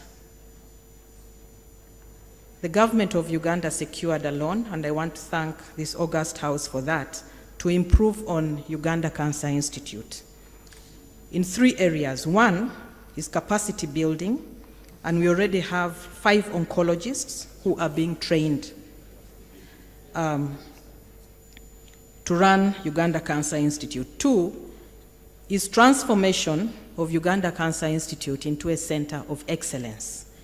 And this will also begin shortly this year, where a new home that is able to handle patients as well as training and research will be constructed. Right Honourable Speaker, while it is true that the budget for Uganda Cancer Institute for medicines is quite small, the budget for medicines has been increasing progressively from 4 billion in 2012 to 12 billion currently. However, the costs for cancer medicines is quite high, and it varies from 300,000 to over 400,000 for each vial, and each patient is supposed to receive a combination of 3 to 4 drugs. You can imagine the big burden that is. But I want to appreciate this House for increasing that budget in a progressive manner. I thank you, Right Honourable Speaker. Honourable Minister, I just wanted to know whether you have signed the instrument of commencement of the Uganda Cancer Institute Act. Yes, Right Honourable Speaker, that instrument was signed in January for commencement on the 20th of January. Okay. Honourable members, I put the question that the question be now put. Those in favour say aye, the contrary no. Yes, honourable members, the question is that this House do approve a motion for tribute to Dr. Margaret Mungerera. Those in favour say aye, the contrary no. Yes, have it. Now instruct the clerk to extract the Hansard of today and the tribute and send it to the family of Dr. Mungerera. Thank you very much, and may her soul rest in eternal peace. She was a great, great person. Next, let's go to item. Honourable members, we had received a report on from the public accounts. If we could complete it and then go to the other, then go to agriculture.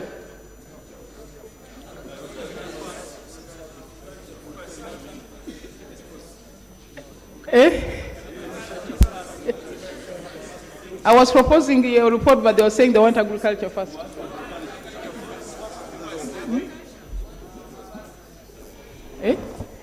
Madam Speaker, with all due respect, I think we presented this report first in December. When it came to formation in this House, members said they had not read, in spite of it having been on the order paper and in the iPads. Honestly, if we want to encourage the committees to do their work, there are 7 reports on the way. I kindly request that we dispose of this report, Madam Speaker. So, honourable members, the report was presented. We are ready for debate. Not tomorrow, today. Public Accounts Committee, the report on health. I'm waiting for your contributions. Can I put the question? Can I put they presented the report? Okay. Madam Speaker, I propose that the question be put. Honourable members, it seems that members are satisfied with the work of the Committee of the Public Accounts on the health sector, the report of the referral hospitals. I now put the question, that the question be now put. Those in favour say aye, the contrary no. Ayes have it. I put the question that the report of the Public Accounts Committee be adopted. Those in favour say aye, the contrary no. Ayes have it. Agriculture, let's go to. Thank you, Public Accounts. We are waiting for the other 6 or 7. 7 more. Okay. Thank you very much, Madam Speaker. Madam Speaker, we've passed the reports from the accountability committees, many of them, and the Treasury memoranda are still missing. We don't know whether government wants to quietly sit on those reports. Probably, Madam Speaker, you can, through you, ask the leader of government business to give us feedback on all the reports of accountability committees that we have passed in this House, so this doesn't become a ceremony. Prime Minister, you have not, this session I think you have not brought, you did in the ninth Parliament, a few of them, but this first session, we've not seen any memorandum, Treasury memorandum.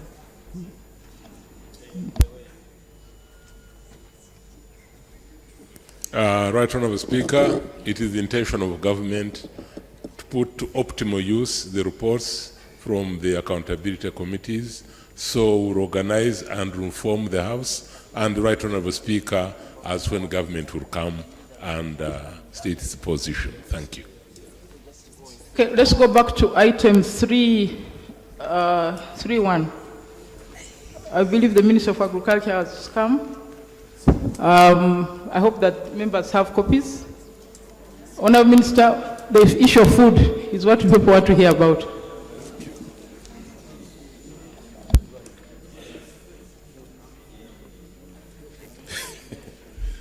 Thank you, Right Honourable Speaker. This is the information paper to the 10th Parliament of the Republic of Uganda on the Strategic Policy Action Plan on food security in the country. Right Honourable Speaker and Honourable Members, you recall at the 19th sitting of the second meeting of the first session of the 10th Parliament of the Republic of Uganda, you directed that a joint statement on the Strategic Policy Action Plan on food security in the country should be presented to Parliament on Tuesday, February 14th, 2017. Honourable Speaker and members, the food security situation is getting worse. For example, the population that needed food relief increased from 1.3 million people. Procedure, Madam Speaker. Madam Speaker, with the due respect, the Honourable Minister is presenting, but we are in a shortage of the papers that is presenting, yet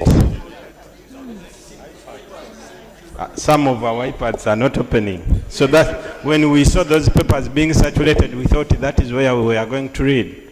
And you remember very well the Prime Minister said that the Minister had gone to photocopy those copies and have them circulated. So I wonder whether we are proceeding well when some of us are in a shortage of those papers.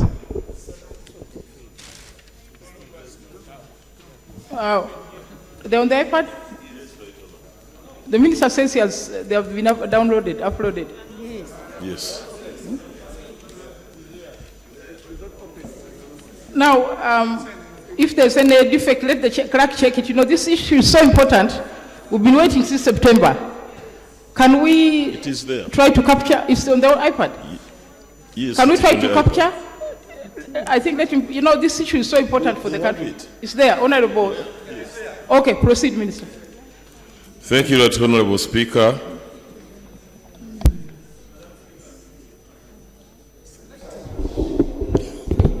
Honorable Okello? Yeah, Madam Speaker, the challenge is that quite a number of us cannot access information on the iPad. Yes.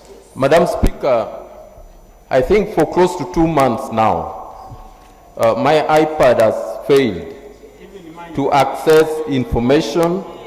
I went to the IT department last week. They promised that they would inform the service provider to avail us network. Today I went back again and there has been nothing. Actually, they retained my iPad in IT department. So the challenge, Right Honorable Speaker, is that we are in the House, but we cannot access the very important information that the minister is about to present.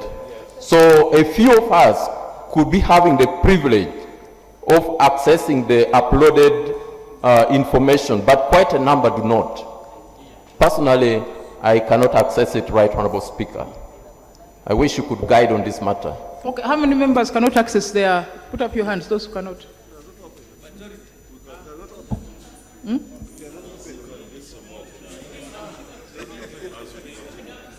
By the way, honour members, I also checked with the IT department. When they conducted the training, members didn't go. There's also that. Now, can we defer for 10 minutes while we receive national economy? What do we do? Now, what do I do, honour members? Can you listen? Can you listen? Yes, I suggest Madam Speaker, the leader of this side, that the minister can proceed to read while the clerk's office helps us with the copies, which can be saturated in the process. Okay, remember the food situation is really serious in this country. I don't think I can continue pushing it. Let me ask the clerk and have him to find papers quickly, but you, Minister, you proceed. Make more copies for the members.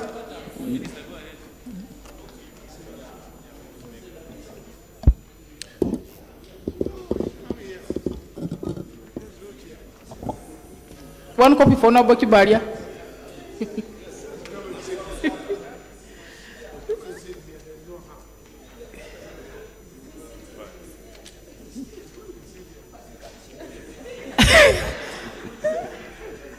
It has been hijacked. Okay. Honourable Minister.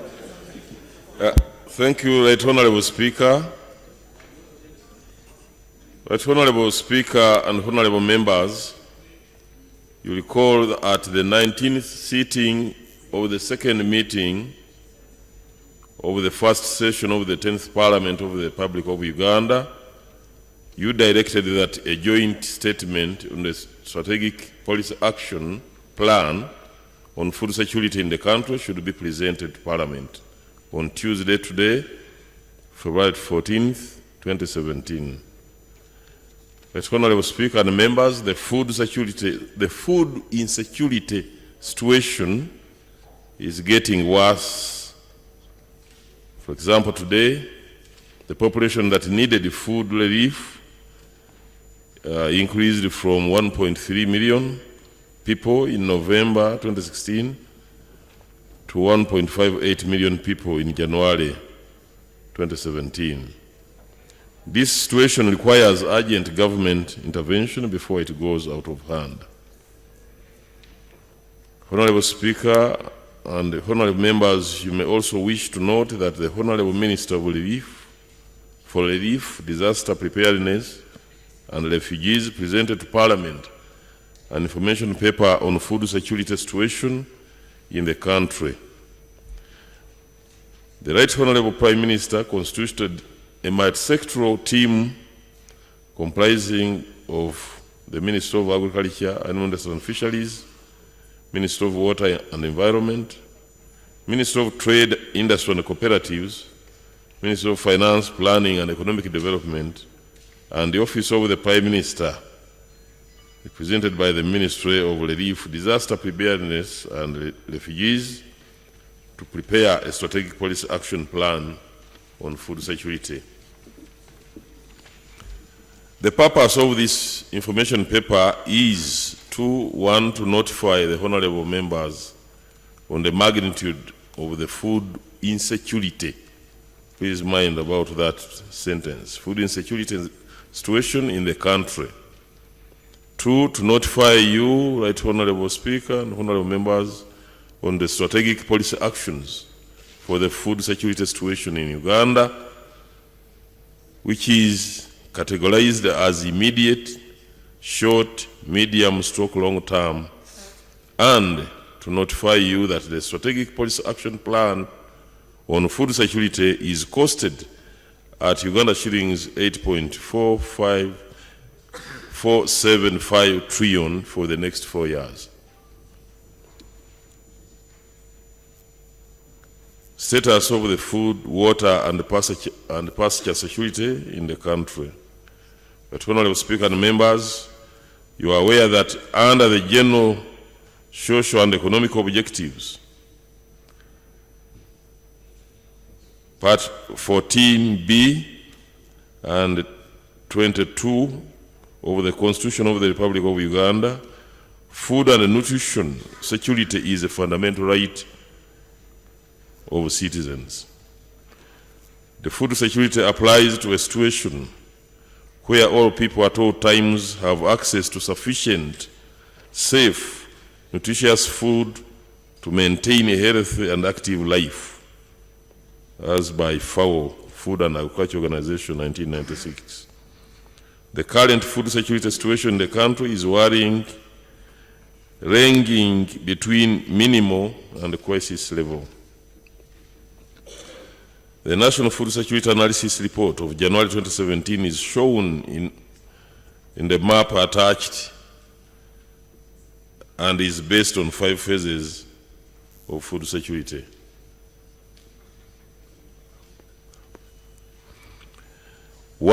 Phase 1 is minimal, phase 2 is stressed, phase 3 is crisis, phase 4 is emergency, and phase 5, that is where you categorize the situation as famine. The report also indicated that 26% of the total population in the country facing stressed food insecurity, that is phase 2, has minimum adequate food consumption. They are employing insurance strategies and are unable to afford some essential non-food expenditures. All regions in the country, note this, honorable members, all regions in the country have a stressed population, with East and Central having the highest population of 1.88 million, followed by Southwestern 1.24 million, Teso 1.1 million, West Nile 1.04 million.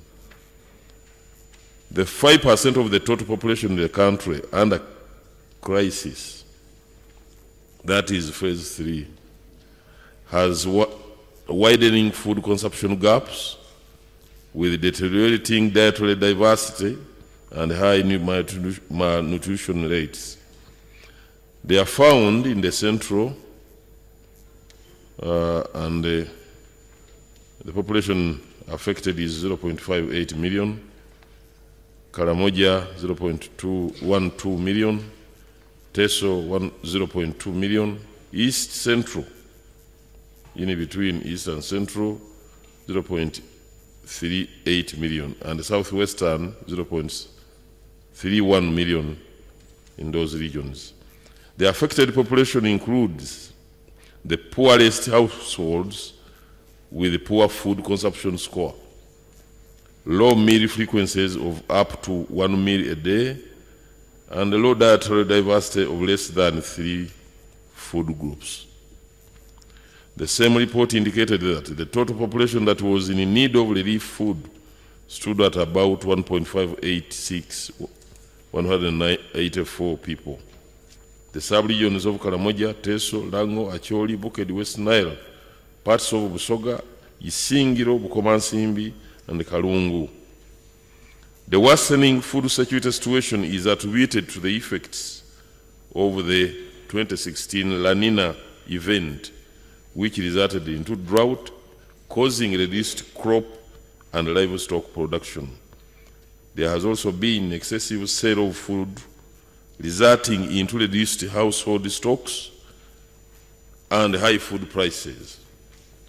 Resurgence of crop and livestock pests and diseases contributed to the reduction in production. Honorable members, the increasing demand for external markets has induced food price increases, making it difficult for poor households to access food from the market.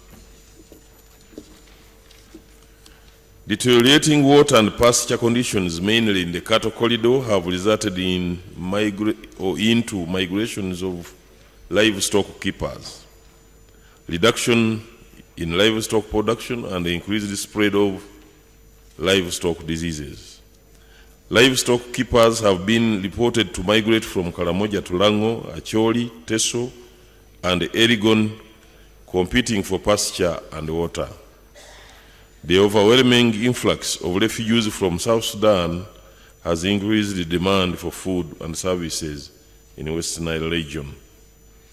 The water and pasture stress is compounded by the Turkana, that is capital T, from Kenya, that have crossed with over 66,000 animals to Kobebe Dam.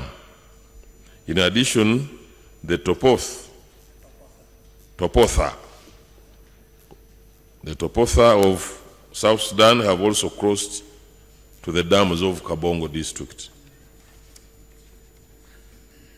Factors that have contributed to the food insecurity in the country, that Honorable Speaker and members, include: 1,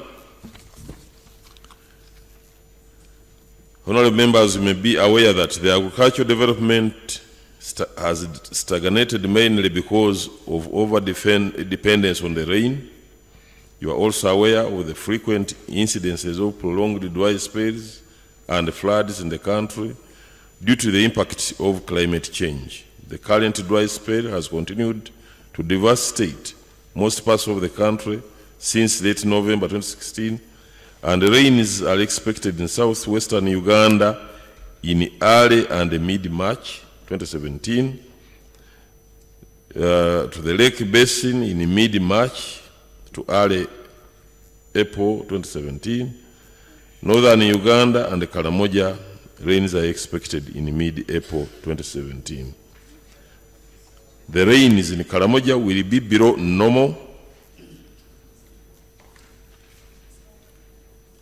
but the rains in southwestern Uganda and central and around the Lake Basin will be even more than normal.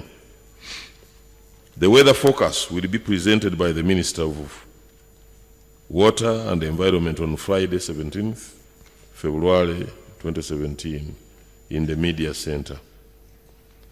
There are numerous other factors that are responsible for the negative food security situation in the country, which include pests, vectors and diseases, declining soil fertility, soil degradation, land fragmentation, low fertilizer use, overselling of food, high food prices limiting access to food by households, rural-urban migration where the most productive age bracket, especially the youth, is getting less involved in agriculture, destruction of wetlands, low use or lack of mechanization, limited use or lack of homestead and community storage facilities, inadequate knowledge on water harvesting and use of water for irrigation, sports betting and gambling,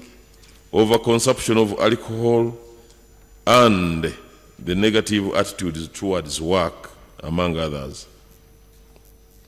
All the above factors have caused the food crisis that we are experiencing now, and the government is taking measures to address the food situation in the country. That, Honorable Speaker, addressing these factors shall require partnership with all sectors, communities, and the private sector in the areas of production, that is, provision of inputs, mechanization and irrigation, post-harvest handling, value addition, and structured marketing. I want to thank Parliament for your continued support to this struggle to the agricultural sector. The strategic intervention for food security. The strategic policy action plan will, if well implemented, enable the country to become food secure and improve the livelihoods of the people of Uganda and enable achievement of the national aspirations of reaching the middle income status by 2020. The current threat to food security in the country calls for urgent formulation and implementation of a strategic policy action plan to mitigate food security impact. The economic assessment of the impacts of climate change in Uganda by the Ministry of Water and Environment 2015 determined the costs of inaction under climate variability and the change for the agriculture and water sectors, amongst others. And between 2020, 2010 and 2050, at Honorable Speaker and members, damages could amount to somewhere between $140 US and $260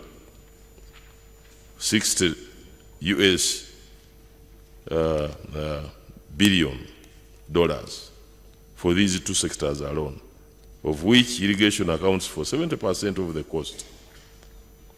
But, Honorable Speaker and members, there exists policy frameworks in the country that address matters of food and nutrition security.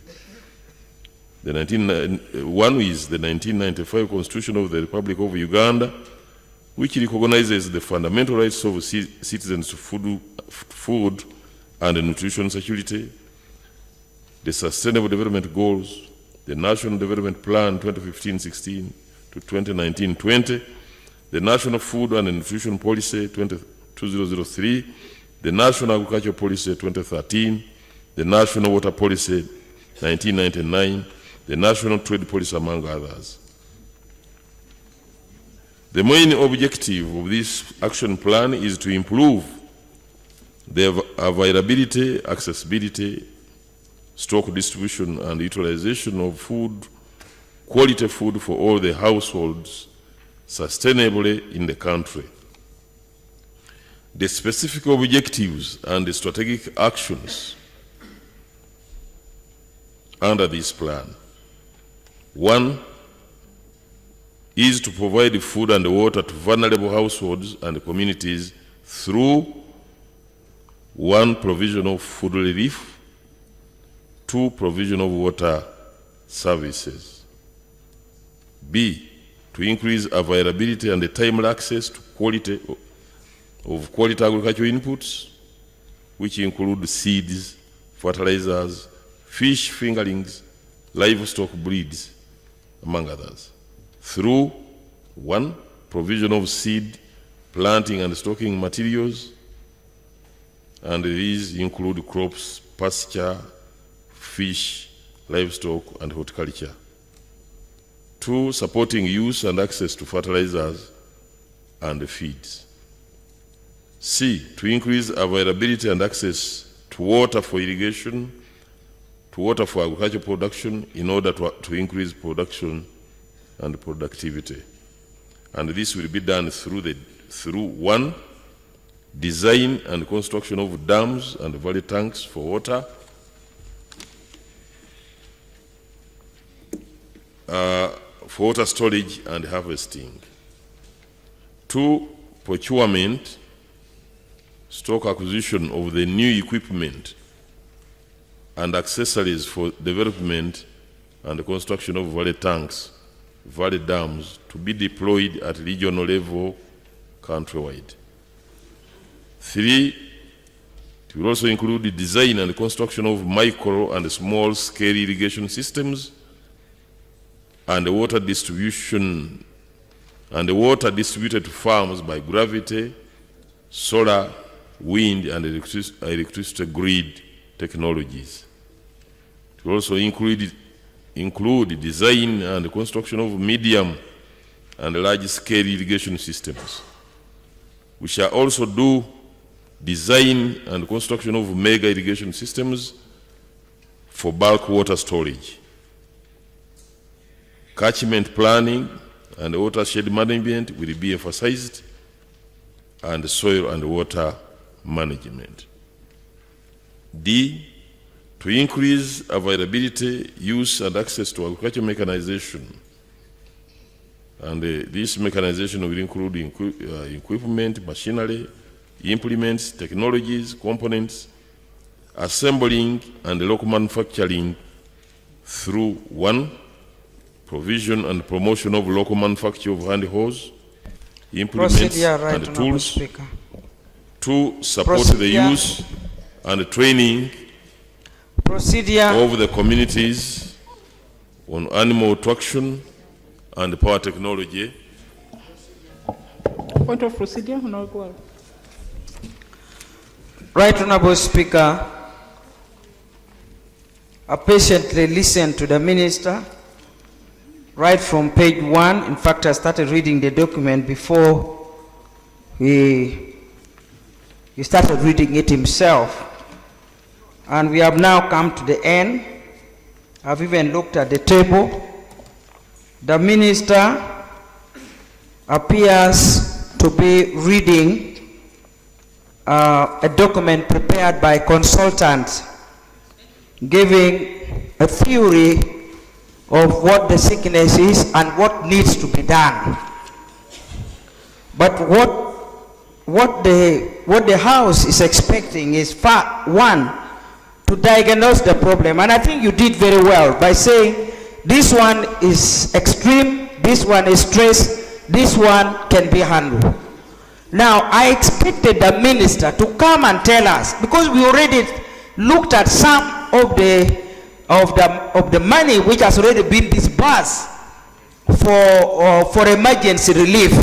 He should be telling us, in this and this area we have spent so much money, and we represent those people.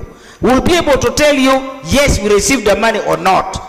And then you can tell us what you are doing now and so on. But as of now, you are telling us what you need to do. We need water, then we need fertilizer, then we need this. When is this going to be? And by the time you put those things on the ground, I believe most of our people would have died.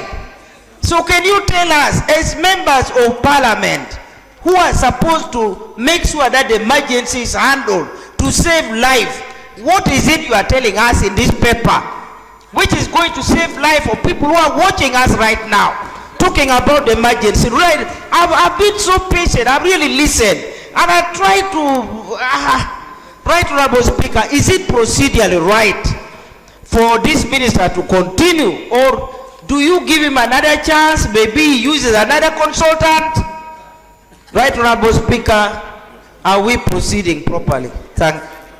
Honourable members, in his opening remarks, the minister said the purpose of this information was, among others, to indicate the immediate, the short, and medium, and long-term strategies.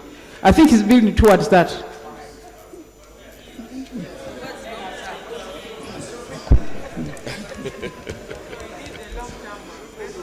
Thank you, Right Honorable.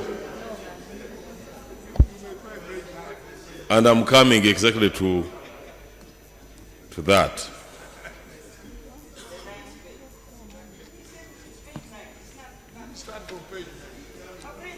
So, should we go to propose the interventions straight? I think you head there. Head to page 9. Page 9. The others, the members can read. The others. Thank you, Right Honorable Speaker and members. Right Honorable Speaker, members who have gone to page 9, the interventions are proposed under immediate, which is within the next 3 months. Short term in the next financial year medium and long-term strategic actions to ensure domestic food security and exploitation of the available regional markets. The immediate actions include: 1, provision of food and water relief. The Office of the Prime Minister, through the Minister in charge of relief, disaster preparedness and refugees, will continue to provide food relief to the tune of Uganda shillings 52.56 billion to the vulnerable households for a period of 3 months, which has already started from this February to May 2017. So far, the Office of the Prime Minister has received 10 billion out of the 52.56 billion, and the rest will be provided in a phased manner. The food is being procured from internal sources, internally. As we speak, Right Honorable Speaker, early this month, the private sector we met the Uganda Grain Council at Entebbe, and they confirmed that they have in their silos here 50,000 metric tons of maize in their stores and warehouses. Another 150,000 metric tons, as they reported, was available in the stores of the private sector suppliers, or whom you can call aggregators in the villages. It's known that there are 7 major exit border points of food where it is estimated that outward movement of food equivalent to 100 metric tons daily through the former outlets takes about 700 metric tons per day. An equivalent of food outflows is estimated to be out or going out through other minor border points in the country daily, which can also take the same amount of maize a day, hence amounting to a total food loss of 1,400 metric tons on a daily basis. But this, therefore, in 1 month, the estimated food exit through these routes is at a total of 30.8 metric tons.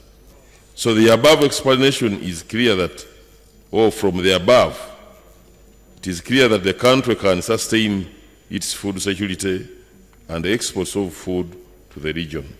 However, there are sections of our population that cannot afford the food prices due to low purchasing power. The Minister of Agriculture, Animal Industry and Fisheries, the Minister of Water and Environment will respond to water crisis in the most affected areas using 56.6 billion through transportation and the treatment of water to the communities, which include also the silting of the dams and so on. We are going to provide the fast maturing disease and the drought-resistant seed. Why don't you allow him to finish? Then you'll contribute. We are going to provide fast maturing disease and drought-resistant seed and planting materials, which include maize, beans, cassava, banana, planting materials, cowpeas, for the rehabilitation of food production system for the season 1, starting March 2017. And the government has provided 27.53 billion. There will be continuous provision of food and nutrition surveillance and awareness campaigns on food security, and this will take 2 billion. MAIF, the Ministry of Agriculture, Animal Industry and Fisheries, will promote the production and consumption of indigenous food security crops and underutilized food resources such as the cocoyams, pumpkins, cassava, plantain, climbing yams at 2 billion. So the short-term actions: 1, to initiate a subsidy program for sustainable availability and access to quality farm inputs. And this will take 286.7 billion. Acquisition of the farm equipment for agricultural mechanization will take 136.8 billion. Provision of water for irrigation for agricultural production, that is irrigation, livestock and aquaculture, will take Uganda shillings 70 billion. MAIF will continue pasture improvement for increased dairy production currently piloted in 10 districts through the provision of tractor and pasture seed at 67 billion. In fact, we can add, we are going to, using this 67 billion, we are going to import 168 tractors by the end of December this year. Strengthen information, knowledge management, research and development, and extension services. That Honorable Speaker and the members, government has already provided 56 billion. Establishment of the Agriculture Fund is estimated to have 35 billion. And this is the money that has been going to the Agricultural Quality Finance, which will form the Agricultural Fund. Creation and networking in the markets and its linkages, both domestically and internationally, this will take 45 billion. The medium and long-term intervention measures are detailed in the Strategic Policy Action Plan matrix attached here. Let me say that we shall look at the matrix and I will guide you through. The budgetary provisions. Right, Honorable Speaker and Honorable Members, the budgetary provisions are contained in the 4-year Strategic Policy Action Plan, costed at Uganda shillings 8.47 trillion as detailed in Annex 1. 30% of the budget is planned to be met by the private sector through the public-private partnership arrangement. The implementation arrangements. The framework for the coordination and the implementation of this strategic policy action plan will include A, the Cabinet Subcommittee on Food Security chaired by the Right Honorable Prime Minister, comprising of the Ministers of Agriculture, Environment and Fisheries, Water and Environment, Trade, Industry and Cooperatives, Relief, Disaster, Preparedness and Refugees, Finance, Planning and Economic Development for policy direction.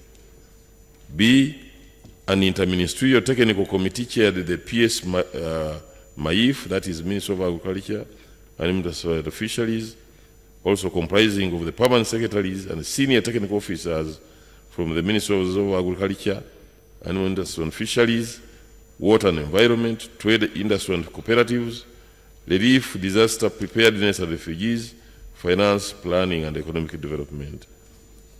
Implementation will be mainstreamed within the respective ministries, departments, agencies, and local governments. These will be responsible for the day-to-day execution of the work. Similar frameworks will be established at the local government level to coordinate and implement the policy. Monitoring and evaluation will follow the national monitoring and evaluation framework. Specific monitorable indicators for outcomes, outputs, and activities will be developed by the implementing MDAs. The communication plan will be developed by the implementing MDAs and will be implemented under the guidance of the Ministry of Information and National Guidance. But Honorable Speaker and members, the point to note is that the leaders at all levels are expected to take lead in the levels of production, storage, food security, and exports within their areas of jurisdiction. This calls for massive mobilization for collective action to ensure food security at all levels countrywide. Conclusion. Government assessed and is aware of the magnitude of the food security in the country and is taking corrective actions. Government will continue monitoring the situation and provide regular updates. Right Honorable Speaker and Honorable Members, climate change is real and it is affecting agriculture and food production in the country. I wish to urge the private sector and individuals to invest in irrigation and get involved in farming. Right Honorable Speaker, I wish to thank all the honorable members of Parliament for the continued support to the agricultural sector. I want to, Right Honorable Speaker, to guide the members on the strategic action plan matrix for sustainable food security in Uganda.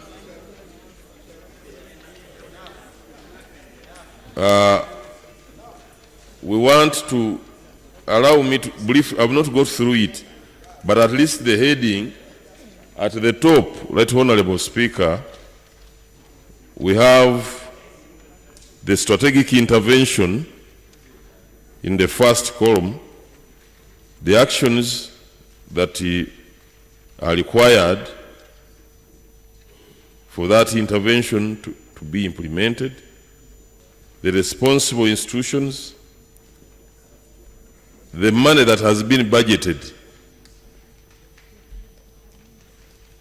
in 2017-2018. This is the immediate. And the next dark column shows the funding gap, if any.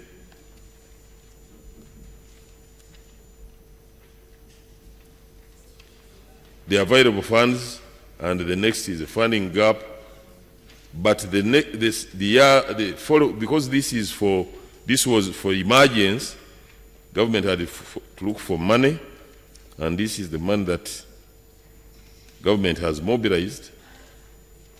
But for the next 18-19 financial year, 19-20, 2021, the funds will be availed in that manner.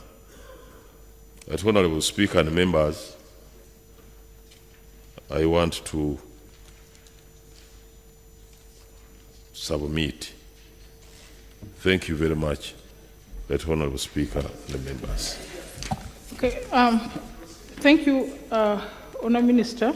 I just have two areas. One, you are avoiding talking about storage. I don't see the issue of storage. Storage. It has not surfaced anywhere. It has. The second one, you are throwing it to the leaders to deal with the issue of exports in their areas. Suppose I tell the Easterners that for us, we are not allowing food to go to Kenya. Then the Westerners, they say, for us, we want to sell. Then in Budagana, they say, we are not sure what to do. Why are you not providing direction on this issue, Honourable Minister? Those are my... Right Honourable Speaker and honourable members, if you can look at the matrix paper, the paper 4, honourable members, yes, objective 7, to support efficient post-harvest handling, storage, processing, value addition and marketing. Where is that? The second last paper on the matrix.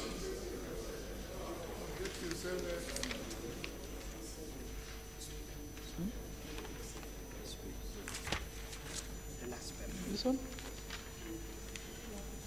Yeah, this one.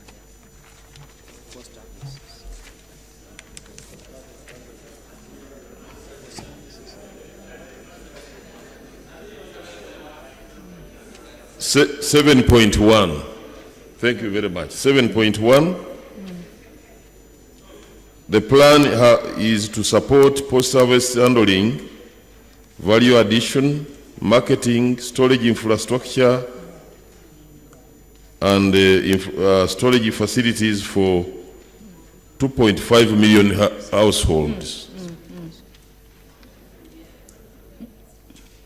Right, Honorable Speaker and Honorable Members, we decided to start with the homesteads and the community storage, because this is where the problem really lies. Most of the losses that we face today on post-harvest is at homestead level. So we are saying support 30% subsidy for provision of storage silos at household level to promote, so the farmer will bring 30% and the government will support, and we are going to support 2.5 million households. The budget is 215 billion.03, and it goes on like that. In fact, it is the biggest funded area. It's one of the biggest funded areas in this plan. Okay. Honorable Guma. Honorable Guma has been on fire on the issue of food. Let him start. Then I was the first. Madam Speaker, procedure. Procedure, Madam Speaker.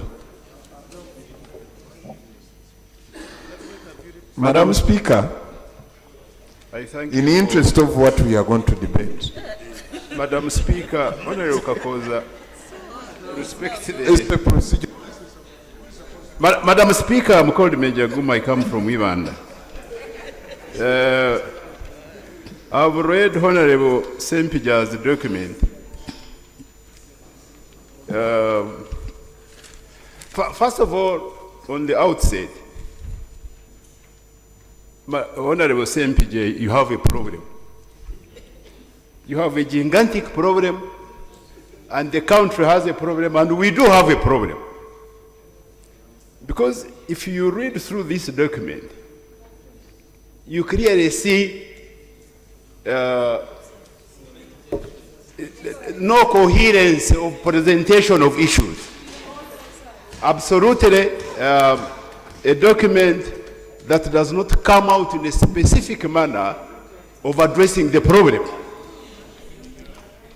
And I want to be very brief because many members want to speak and there is no time. One, those of you who come from the cattle corridor, you know that cows are dying. We wanted a clear, short, immediate remedy of saying where the medicine, the caricides were imported in Europe or London or the moon, did the factories close? Honorable Sempija come out unequivocal and say, next month we are bringing the caricides and stop the dying of cows in this country. That's what we expected to hear. Two, in September we went to Honorable Peter Gwangu's function in Katakwi. And we saw complete absence of food, no gardens. And honorable members, when people talk of irrigation, in a peasant settled situation like ours, like the one we know, I sometimes really ask myself, how are you going to ensure water for someone who is here, for the other one who is there, for how are you going to ensure this irrigation, conceptually speaking, when you speak about it, Irrigation survives in areas of plantation agriculture. In peasantry setting, how are you going to ensure irrigation? What I was saying, Pija. On page 2, on page, I think 3, page 4. Page 4, you correctly identified some of the problems. Stagnation of agriculture, bulletin 4.1. 4.2, you also talked about factors responsible for the negative food security, pests, vectors, declining soil fertility, and degradation and fragmentation.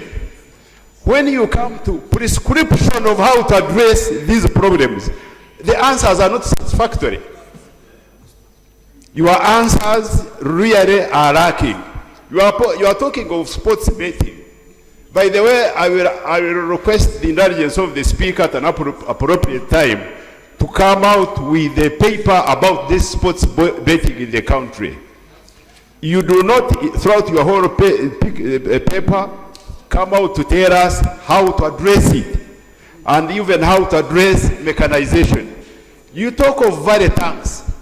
When you talk of valley tanks, I remember the ones of your predecessor, my big sister, former Vice President, the money which went into the drain. I hope this is not to be another valley tank type of situation which we witnessed here when we were in the 6th Parliament. So this document needs a lot of surgery.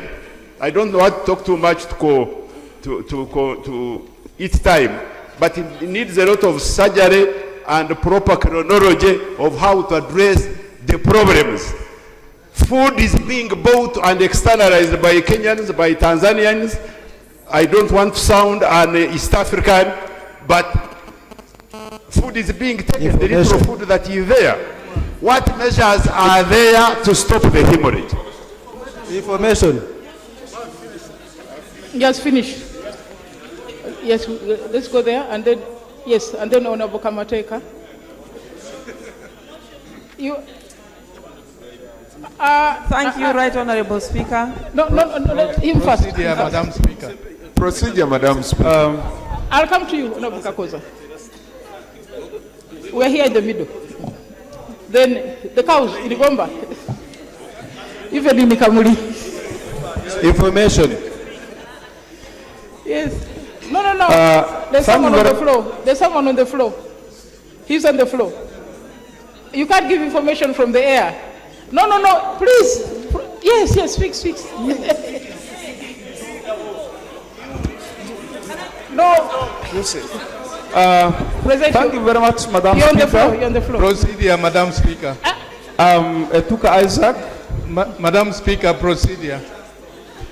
The Member of Parliament for Upper Madi County.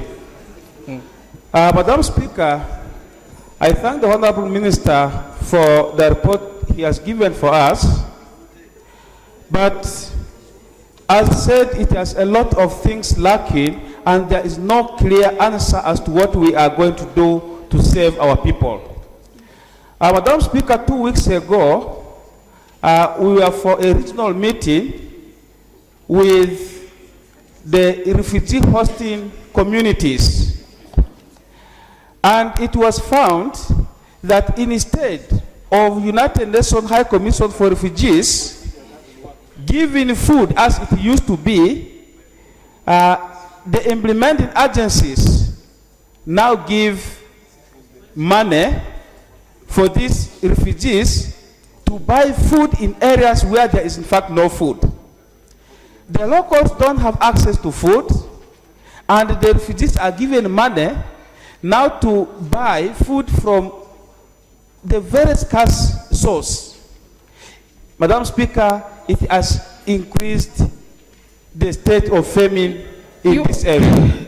You are harassing the honorable member. Let him make his contribution. Let him finish first. I'll come to your procedure. I've got your name. Thank you, Madam Speaker, for protection. So we found that the money now given to refugees has in fact caused more disaster to the local communities, because we expected United Nations High Commission for Refugees. Madam Speaker. Procedure, Madam Speaker. Okay, you complete the issue of the refugees. Quickly, and then we'll go to... We expected the UNHCR to at least get food from other places where there's where they can get. But now, the local community that do not have access to get food from elsewhere are suffering because they don't know where they can really get. It's a very big problem. It has worsened the situation of food in West Nile. Thank you. Yes, Honorable Kakoza, what was the issue? Kakoza, then Mongin. Let's hear Kakoza first. I'm coming. Let's hear the procedure. Let's hear the procedure.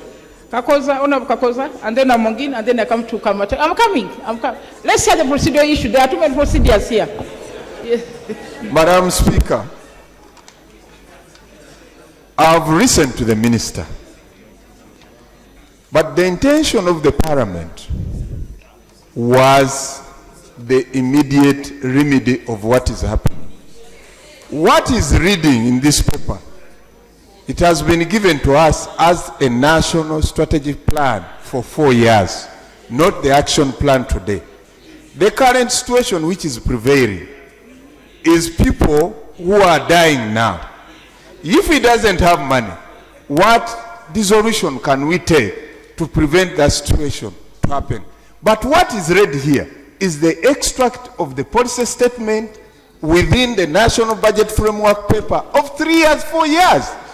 So the question was that what are you doing now and what remedy can we have to prevent people dying because of hunger, water, and whatever, and etc.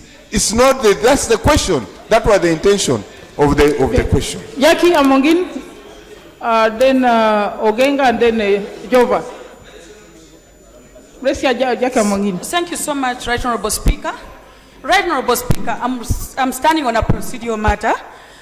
I remember 2 months ago in this very house, we moved a motion that the government adopted in regards to coming up with a food security sustainability plan in the country.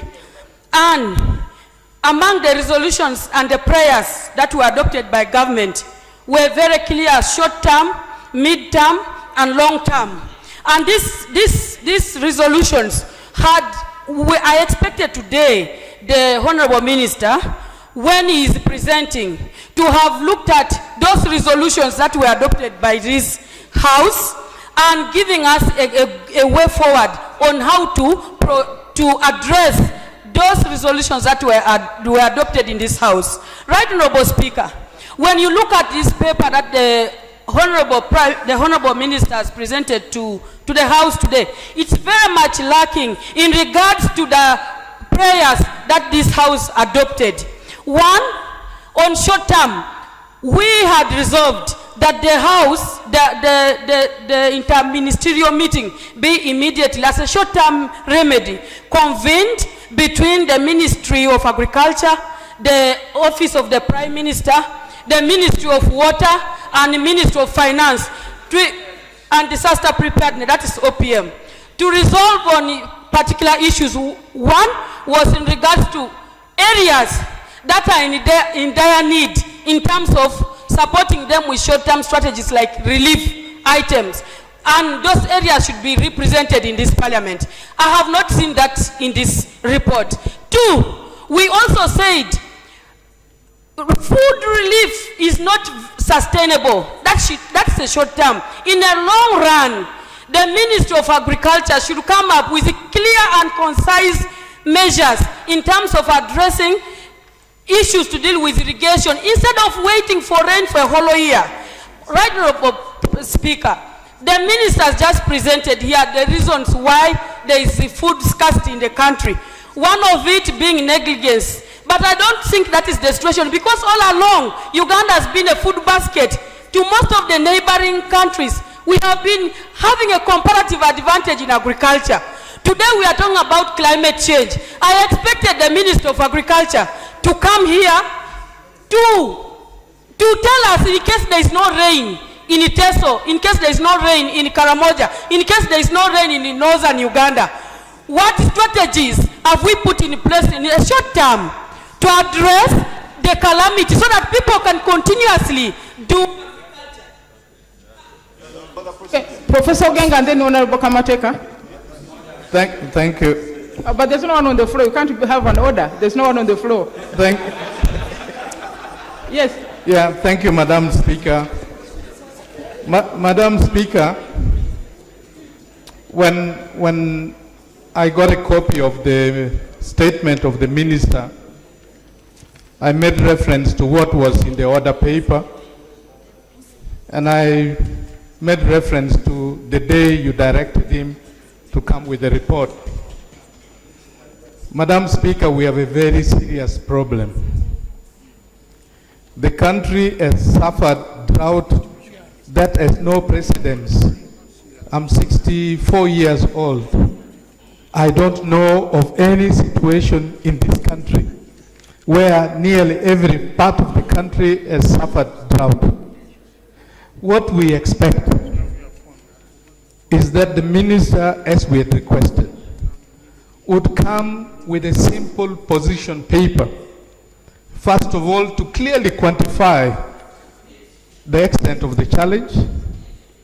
Secondly, to clearly tell us what our government has put in place to address that challenge. It is not in this report. If we go on with the debate, and the rest of the country and many people who are hungry, who don't have food, watch us debating this statement of the minister, I don't know what they will think of us as a parliament. My simple proposal is this, Madam Speaker. Let government go back, come back with a statement on what they are going to do about the food situation in this country for the next 6 months, because the next 6 months there will be no crop harvest except perennial crops, assuming that it will rain. I'm just amazed. The minister talks about we have allocated so much to buy beans. From where? We have had drought. The little maize that we have had have been taken out of the country. And it is really unfortunate. It is very unfortunate that what we are seeing, Madam Speaker, it is very unfortunate that what we are seeing in this statement is a total neglect of responsibility on the part of people in government.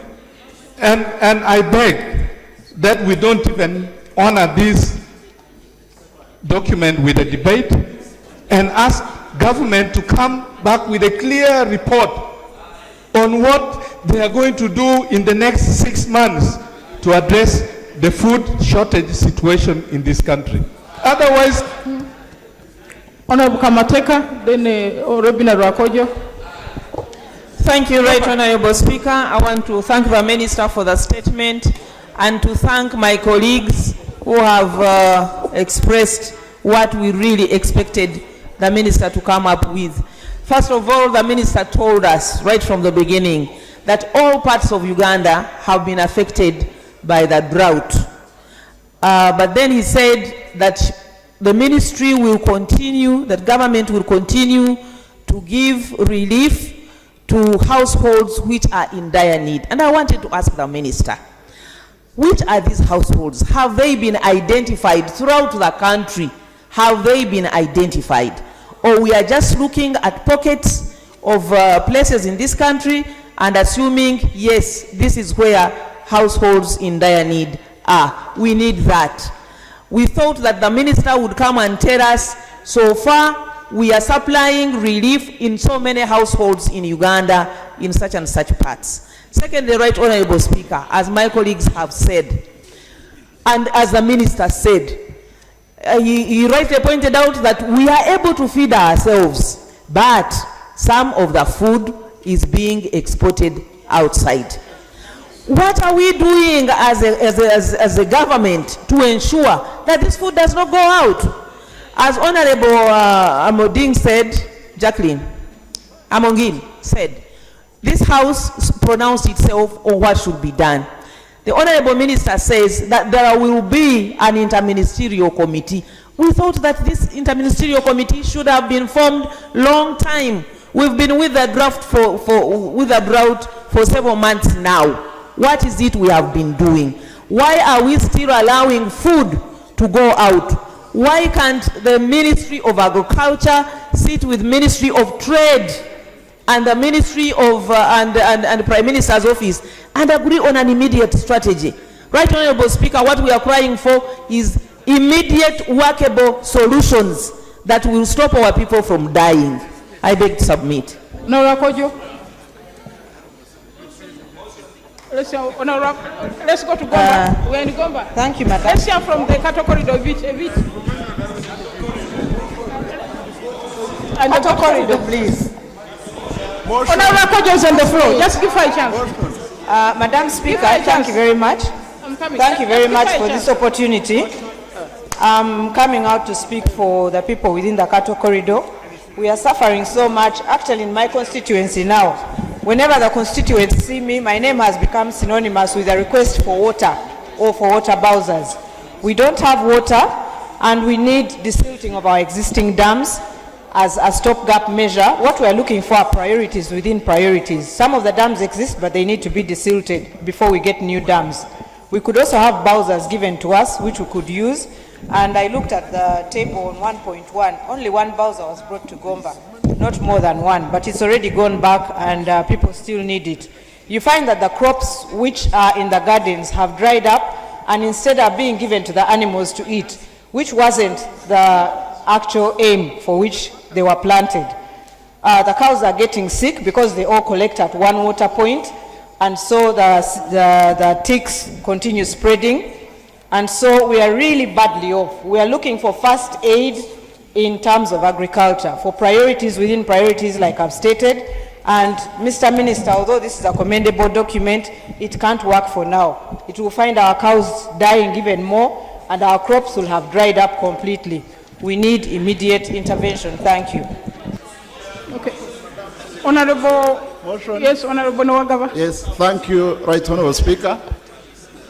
I'm moving a motion under our rules of procedure to have this statement of the minister thrown out. And the grounds are that having perused the statement, Madam Speaker, it is one silent on areas which are under emergency as categorized under 3.3 and areas and families that are under famine. It is silent on the immediate actions to be taken, including not quantifying the food requirements for the entire country, other than merely stating that so much is going outside the country. It is contradictory under paragraph 5, because paragraph 5.1 says the current threat to food security in the country goes for urgent formulation and implementation of strategic policy action plan to mitigate food security impact. And when you look at the proposed immediate actions, they are inadequate. So I move a motion that this statement be thrown out with the minister to come with a proper action program, failure whereof Parliament moves under Article 110 to urge government to declare a state of emergency. I beg to move. Now, Honourable Minister, your proposal is for financial 2017-2018.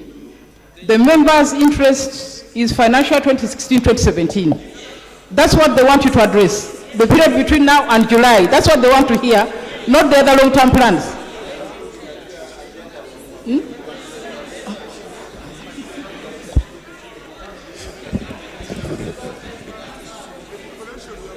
Right Honorable,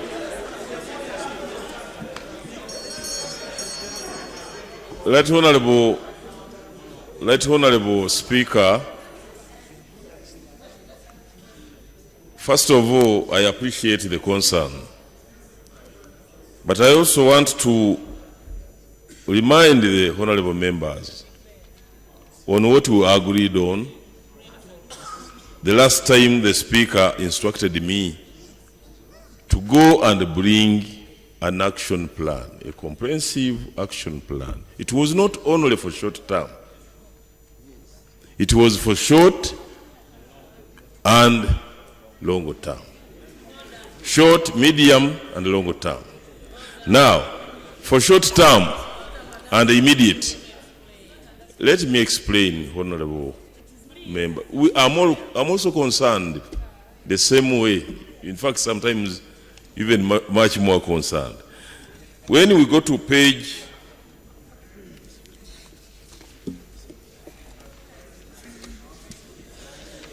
9,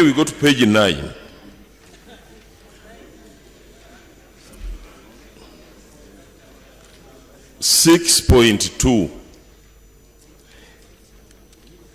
the heading under 6.2 is the immediate actions that are required, that we are going to implement. And for members who want to know exactly what we are going to do, this money, 52.56 billion, was not in the budget of 16-17.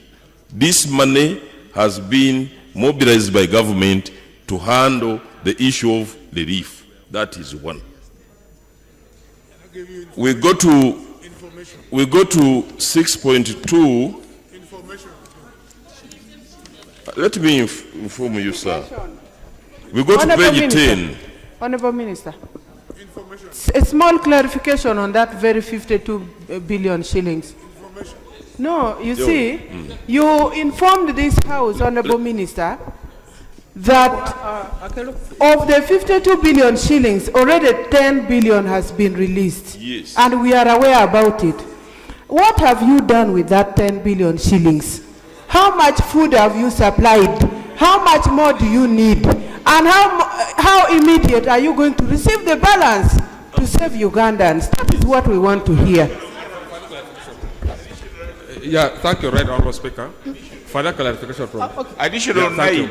information from Thank you, Right Honourable Speaker. Honourable. I would like to seek further clarification from Honourable Minister. Honourable Minister, from your statement, you said the supply will be between February and May. Yes. Right now, February is ending.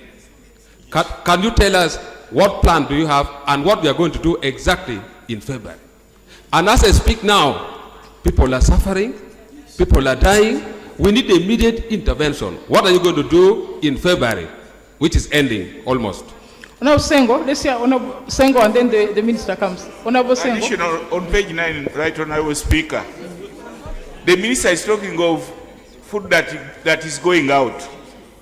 Now at the bottom, he says, therefore, in 1 month, the estimated food requisite through these routes is a total of 30,800 metric tons. From the above explanation, it is clear that the country can sustain its food security and exports of food to the region. How can we export food when people are starving? I would have expected the minister to have told us that they are going to stop this outflow of food so that we can feed our people. But instead, the minister is saying that we can sustain the region.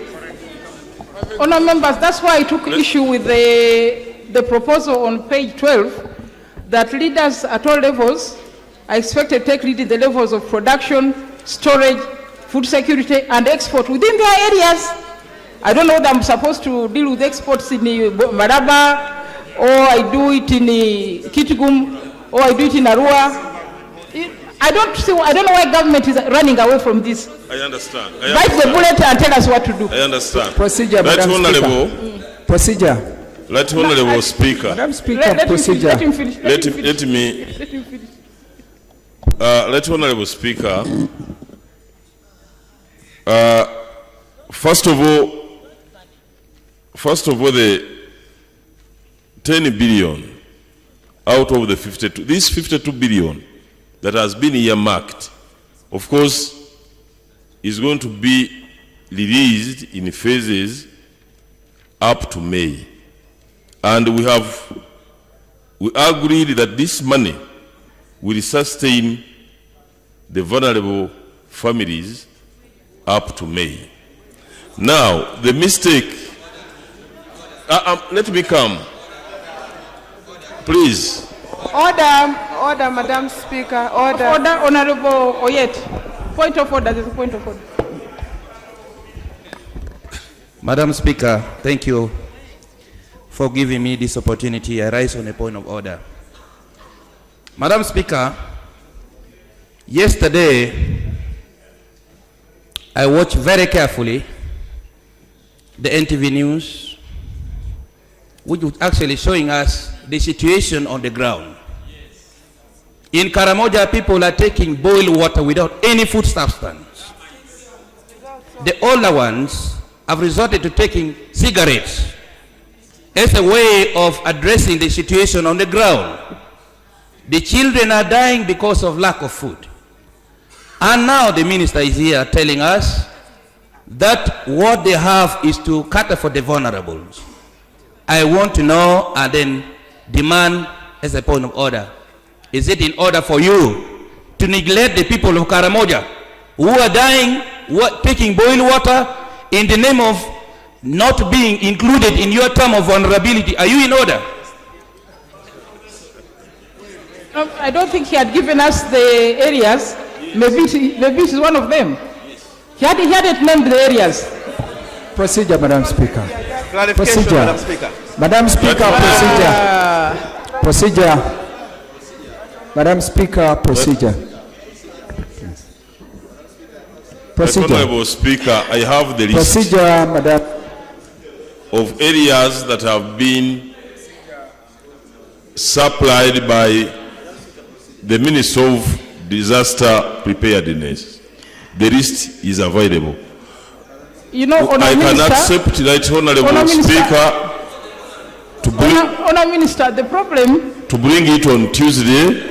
The list is there, and the Karamoja is part of the areas that we are serving. Honourable Minister, you see, you are not helping us, because when we instructed you in September, we were clear. The Minister of Agriculture take lead, disaster, trade, finance, and water together. That's why the order paper says joint. Now the issue of his areas which are served, they are not here. That's the problem we have. We asked to do it jointly. I don't normally write after Parliament, but I wrote the Prime Minister. I wrote as a follow-up of our debate. So now we don't have sufficient information. Let me request the members and request. Let me request the Right Honourable Speaker and members. Let me request the Right Honourable Speaker and members to allow me to bring the details on Tuesday. I have the details. I have the details.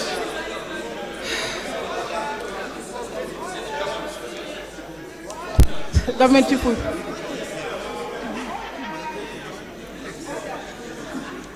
Right Honourable Speaker, I'm on procedure. Yeah, I'm on procedure.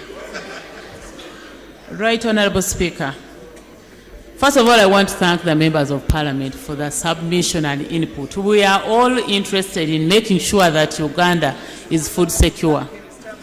We have noted the concerns, the improvement made by various members of Parliament on our document, and yes, the improvement. By your submissions, you are improving, you are guiding, you are making submissions. I therefore want to request that I take back the statement as requested by many members of Parliament. I listened. I have listened to you, the presiding officer. You have also raised concerns. Let us go and sit with the committee which is existing. The cabinet subcommittee is there. We are going to sit and hopefully we shall produce a document which has taken into account the concerns of the Ugandans through their representatives who are the honorable members of Parliament.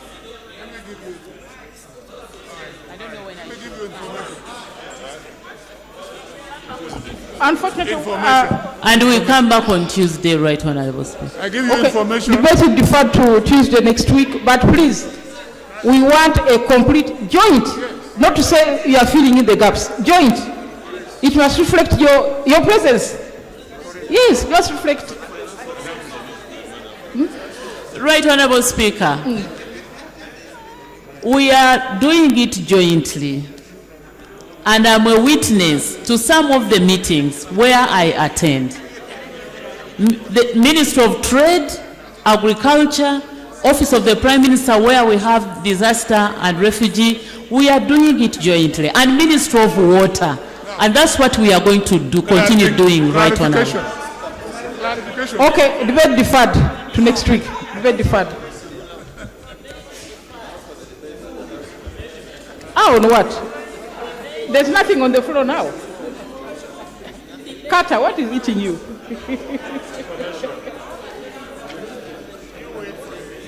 Yes, Carter.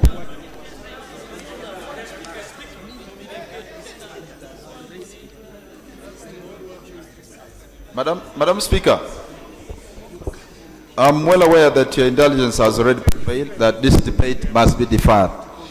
But the point of procedure was just in the way to guide how we proceed. Since we're talking of the short term, mid term, and long term, and what seems to be most touching is actually the short term. What are the most immediate interventions? My concern would be if they are coming on Tuesday, I think the short term interventions should be given more priority than the interventions that tend to look at when Uganda is going to attain middle income status, Vision 2040. Reason, Madam Speaker, reason is that on empty stomach, we can't even wait for the middle income status. So the most immediate should be the short-term intervention, Madam Speaker. Otherwise, as I talk now, Madam Speaker, even in my own constituency, Madam Speaker. Honourable Member, the debate has been deferred, and I hope that the ministers are listening. The Hansard is also there. Let's go to item 6. Item 6. We're now on item 6. Item 6. Item 6. Item 6. Item 6. Honourable Chair. Motion for National approval of the request by the government to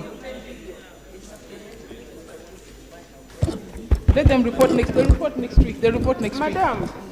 No, the joint statement issues are finished. We are now on item 6. No, Honorable Batagika is on the floor. Honorable Nandala, we are on item 6. We are on item 6. We carry. Madam Speaker and honorable members, I'm here to represent a report of the Committee on National Economy on the request by government to borrow $24 million from the International Development Bank or the World Bank Group to support the Eastern and Southern Africa Higher Education Centers of Excellence project. In considering this loan request, the Committee on National Economy held various meetings. They also received briefs to Parliament on the loan proposal, and we also received confirmation of availability of counterpart funding from the government, a letter from Ministry of Finance, Planning and Economic Development to the Director General of the OPEC Fund for International Development, and a brief to the committee by the Vice Chancellor, Makerere University, Mbara University of Science and Technology, and the minutes, together with the report, I beg to lay them on table. Madam Speaker, allow me to proceed. Right Honorable Speaker, and members of the Committee on the Economy considered the request by government to borrow $24 million from the World Bank to support the Eastern and Southern African Higher Education Centers of Excellence project, spearheaded by the Ministry of Education, and in accordance with Rule 166(2)(b) of the Parliamentary Rules of Procedure. Madam Speaker, this report is uploaded on the iPads and people can easily follow. Some parts I'll skip them. Higher education system in Uganda has experienced expansion in the past decade in terms of enrollment and institutions. Despite the impressive growth in enrollments and institutions, the sector is not sufficiently oriented towards the development needs of the country. It is largely input-driven and historically funded with inadequate attention to performance and results. The system produces low numbers of graduates, particularly in science, health, agriculture, and engineering, with less than 30% of graduates majoring in these fields. Just 10% for PhD students in science and technology fields, with female rates being even lower. The lower number of higher education graduates impact on the overall teaching quality, teaching force, and including research and capacity within these disciplines at lower levels of education.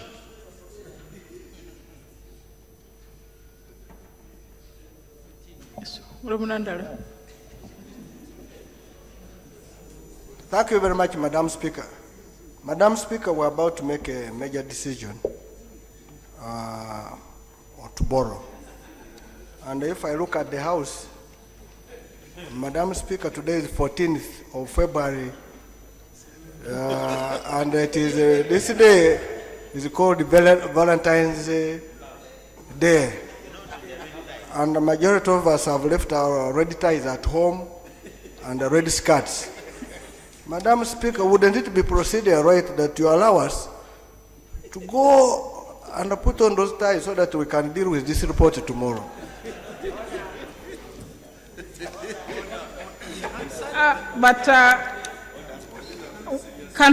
Can't we just listen to the report and then debate it tomorrow? Allow us to receive, then you can go for the Valentine. Honorable Chair. Okay, thank you for your wise ruling. I was taking you through the background with higher education. Basically, the story is higher education is grossly underfunded. Madam Speaker, order. Is it in order for the Minister of Karamoja, where many students want education, to leave us with a loan when it knows that he must be here to listen? Is it in order? No, the Minister should remain here while we discuss higher education. Please come back.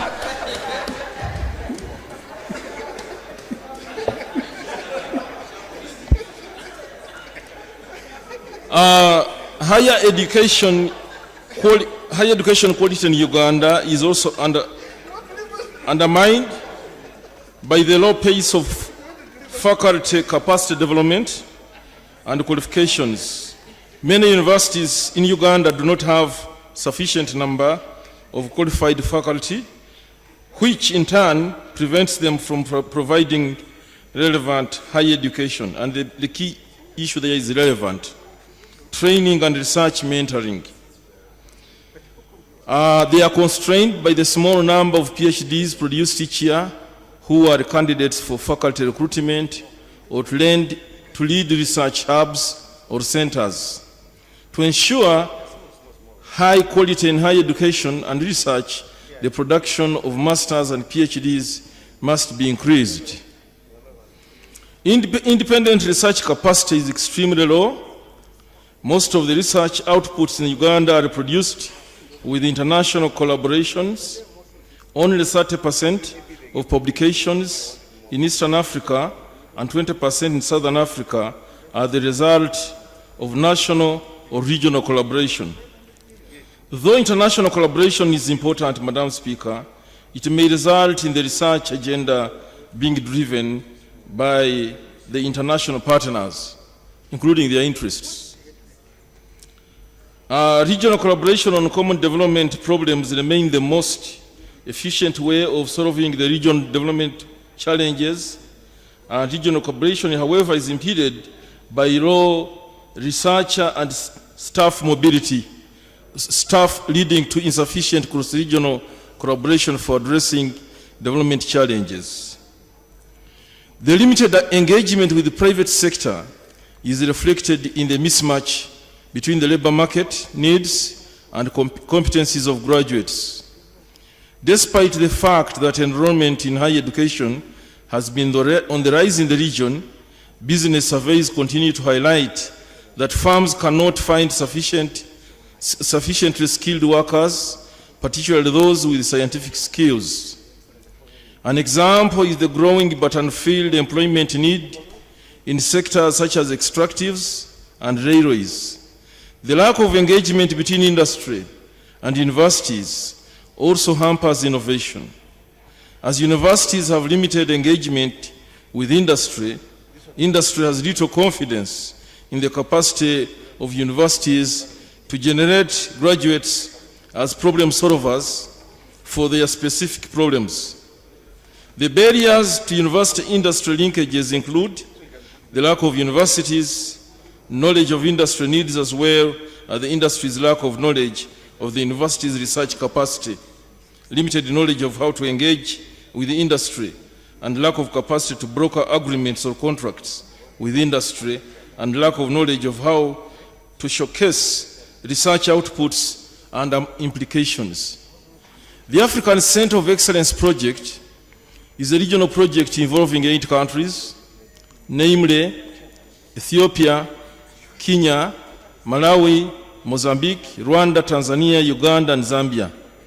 The project seeks to promote regional specialization among participating institutions, academic institutions within areas that address regional development challenges through strengthening the capacities of higher education institutions of learning to deliver high quality training and applied research. Applied research is a big issue there.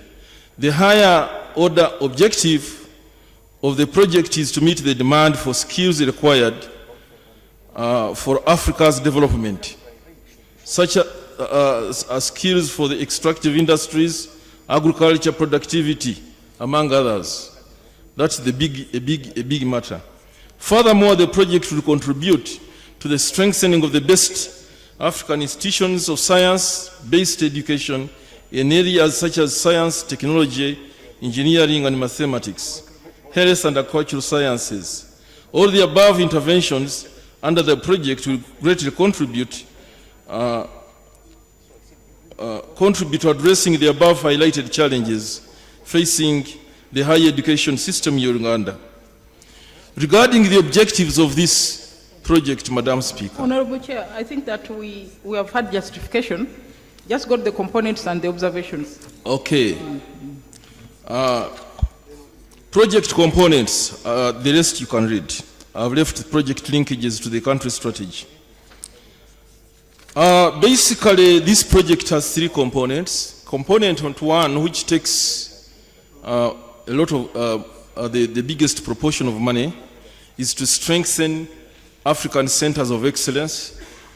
In our case, these centers of excellence, Madam Speaker, are located in 3 universities: Makerere University, Mbarara University, and Nkozi University. And just for summary, the World Bank invited proposals. There was other universities also presented proposals. They were evaluated, by independent evaluators, and Makerere University got 2 projects. One is to do with the Center of Materials Product Development and Nanotechnology at Makerere University, and the other one is to do with crop improvement at Makerere University.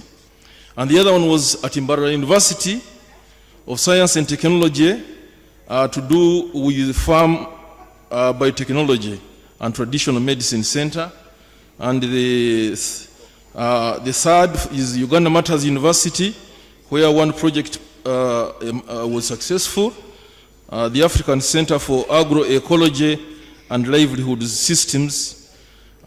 These are the ones we are talking about in Uganda. The others are for the other countries.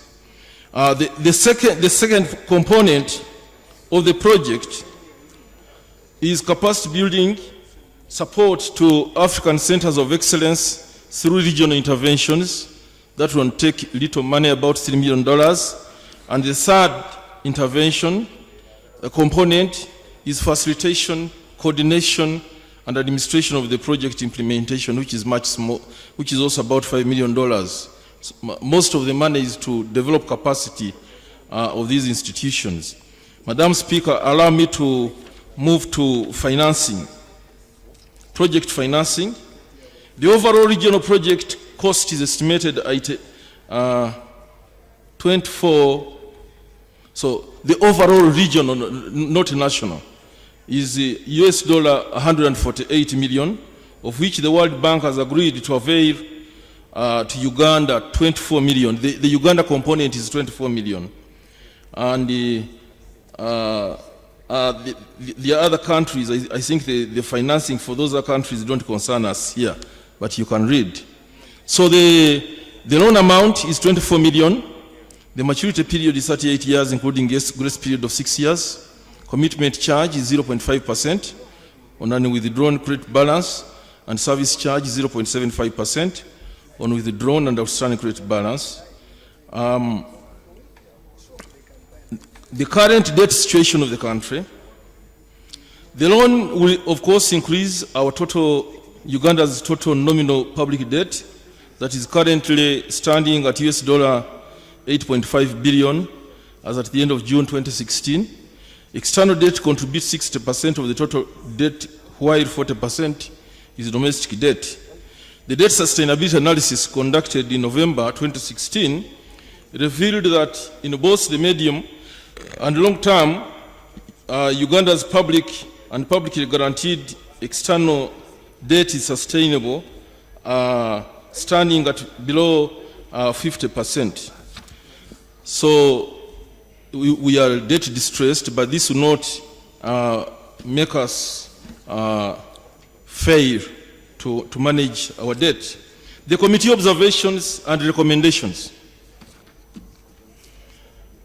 The committee noted that inability by companies to find adequately skilled manpower, institutional inability to conduct high-impact research, low research output and patents, inadequate quality of education across the region, minimal training and engagements for students in the private sector, and inadequate number of qualified faculty with few faculty members with PhD degrees is a major concern in Uganda and within the region. The committee therefore recommends that government should ensure a strong stakeholder involvement, participation, including the private sector, in the implementation of this project. This will ensure the relevance of project skills development initiatives relevant to the labor market, which will enhance generation of high innovation in manufacturing, health diagnosis, among others. Development of a fully functional material product development and nanotechnology lab, developed new collaboration networks regionally and internationally, increased joint submission for research findings, product value addition and product development, and increased number of qualified faculty members with PhD degrees and master's program. The committee noted the project will enhance institutional capacity to provide quality postgraduate education, with relevance to the labor market. The issue there, relevance to the labor market, because we're talking about applied research. Conduct high quality applied research relevant to addressing key development challenges, priorities, enhancing partnerships with other academic institutions, national, regional, and international, to pursue academic excellence, enhance partnerships with industry and the private sector to generate greater impact and improve governance and management of the institutions, and set up role models for other higher education institutions. There is a weak relationship between the private sector and research institutions, which has led to many interesting research findings to remain in libraries without being commercialized. The committee recommends that the partnership between researchers and public sector should be strengthened in order for researchers to understand the market needs. Government should ensure the existing of strong stakeholder involvement between the private sector and the generators of knowledge in the implementation of this project. This will ensure the relevancy of the project, skills development initiatives to the labor market in the country. Government should also expedite assistance to research centers and institutions to commercialize the many research findings, including patenting the projects. There is no close relationship between host institutions and African centers of excellence projects, where these projects are standalone and cause distortions in the institutions, and that collaboration will close the gap. The committee recommends that government should, as much as possible, partner with regional members countries in such ventures. In the past, Madam Speaker, a generation of research has been grossly underfunded, particularly applied research, which is a foundation for development. The committee noted with appreciation that this funding is going to address this matter. Government should find or source for more money for funding research that will lead to innovation. The way these loans are won is competitive. This is an opportunity for centers of excellence to become attractive to the region. Government should increase investment in centers of academic excellence to enable them be more competitive. Government should intensify regulation of mushrooming universities to ensure persistent quality to regain Uganda's glory as the center of excellence in the region. Primary and secondary schools are the sources of candidates for centers of excellence, but they are not equitably distributed nationwide. Government should ensure equitable distribution of universal primary education and secondary schools as per government policy, and also pay special attention to areas with peculiar needs like hard to reach and hard to work areas. In conclusion, Madam Speaker, the committee recommends that, subject to the above recommendations, the government's request to borrow $24 million from the International Development Bank Group to support the Eastern and Southern African Higher Education Centers of Excellence project be approved. I beg to submit. Thank you very much, Honorable Chair and members of the Committee on National Economy. I've examined the signatures. They are adequate. However, at the end of last year, when we had the National Prayer Breakfast, the National Day of Prayer, this year was declared the Year of the Family.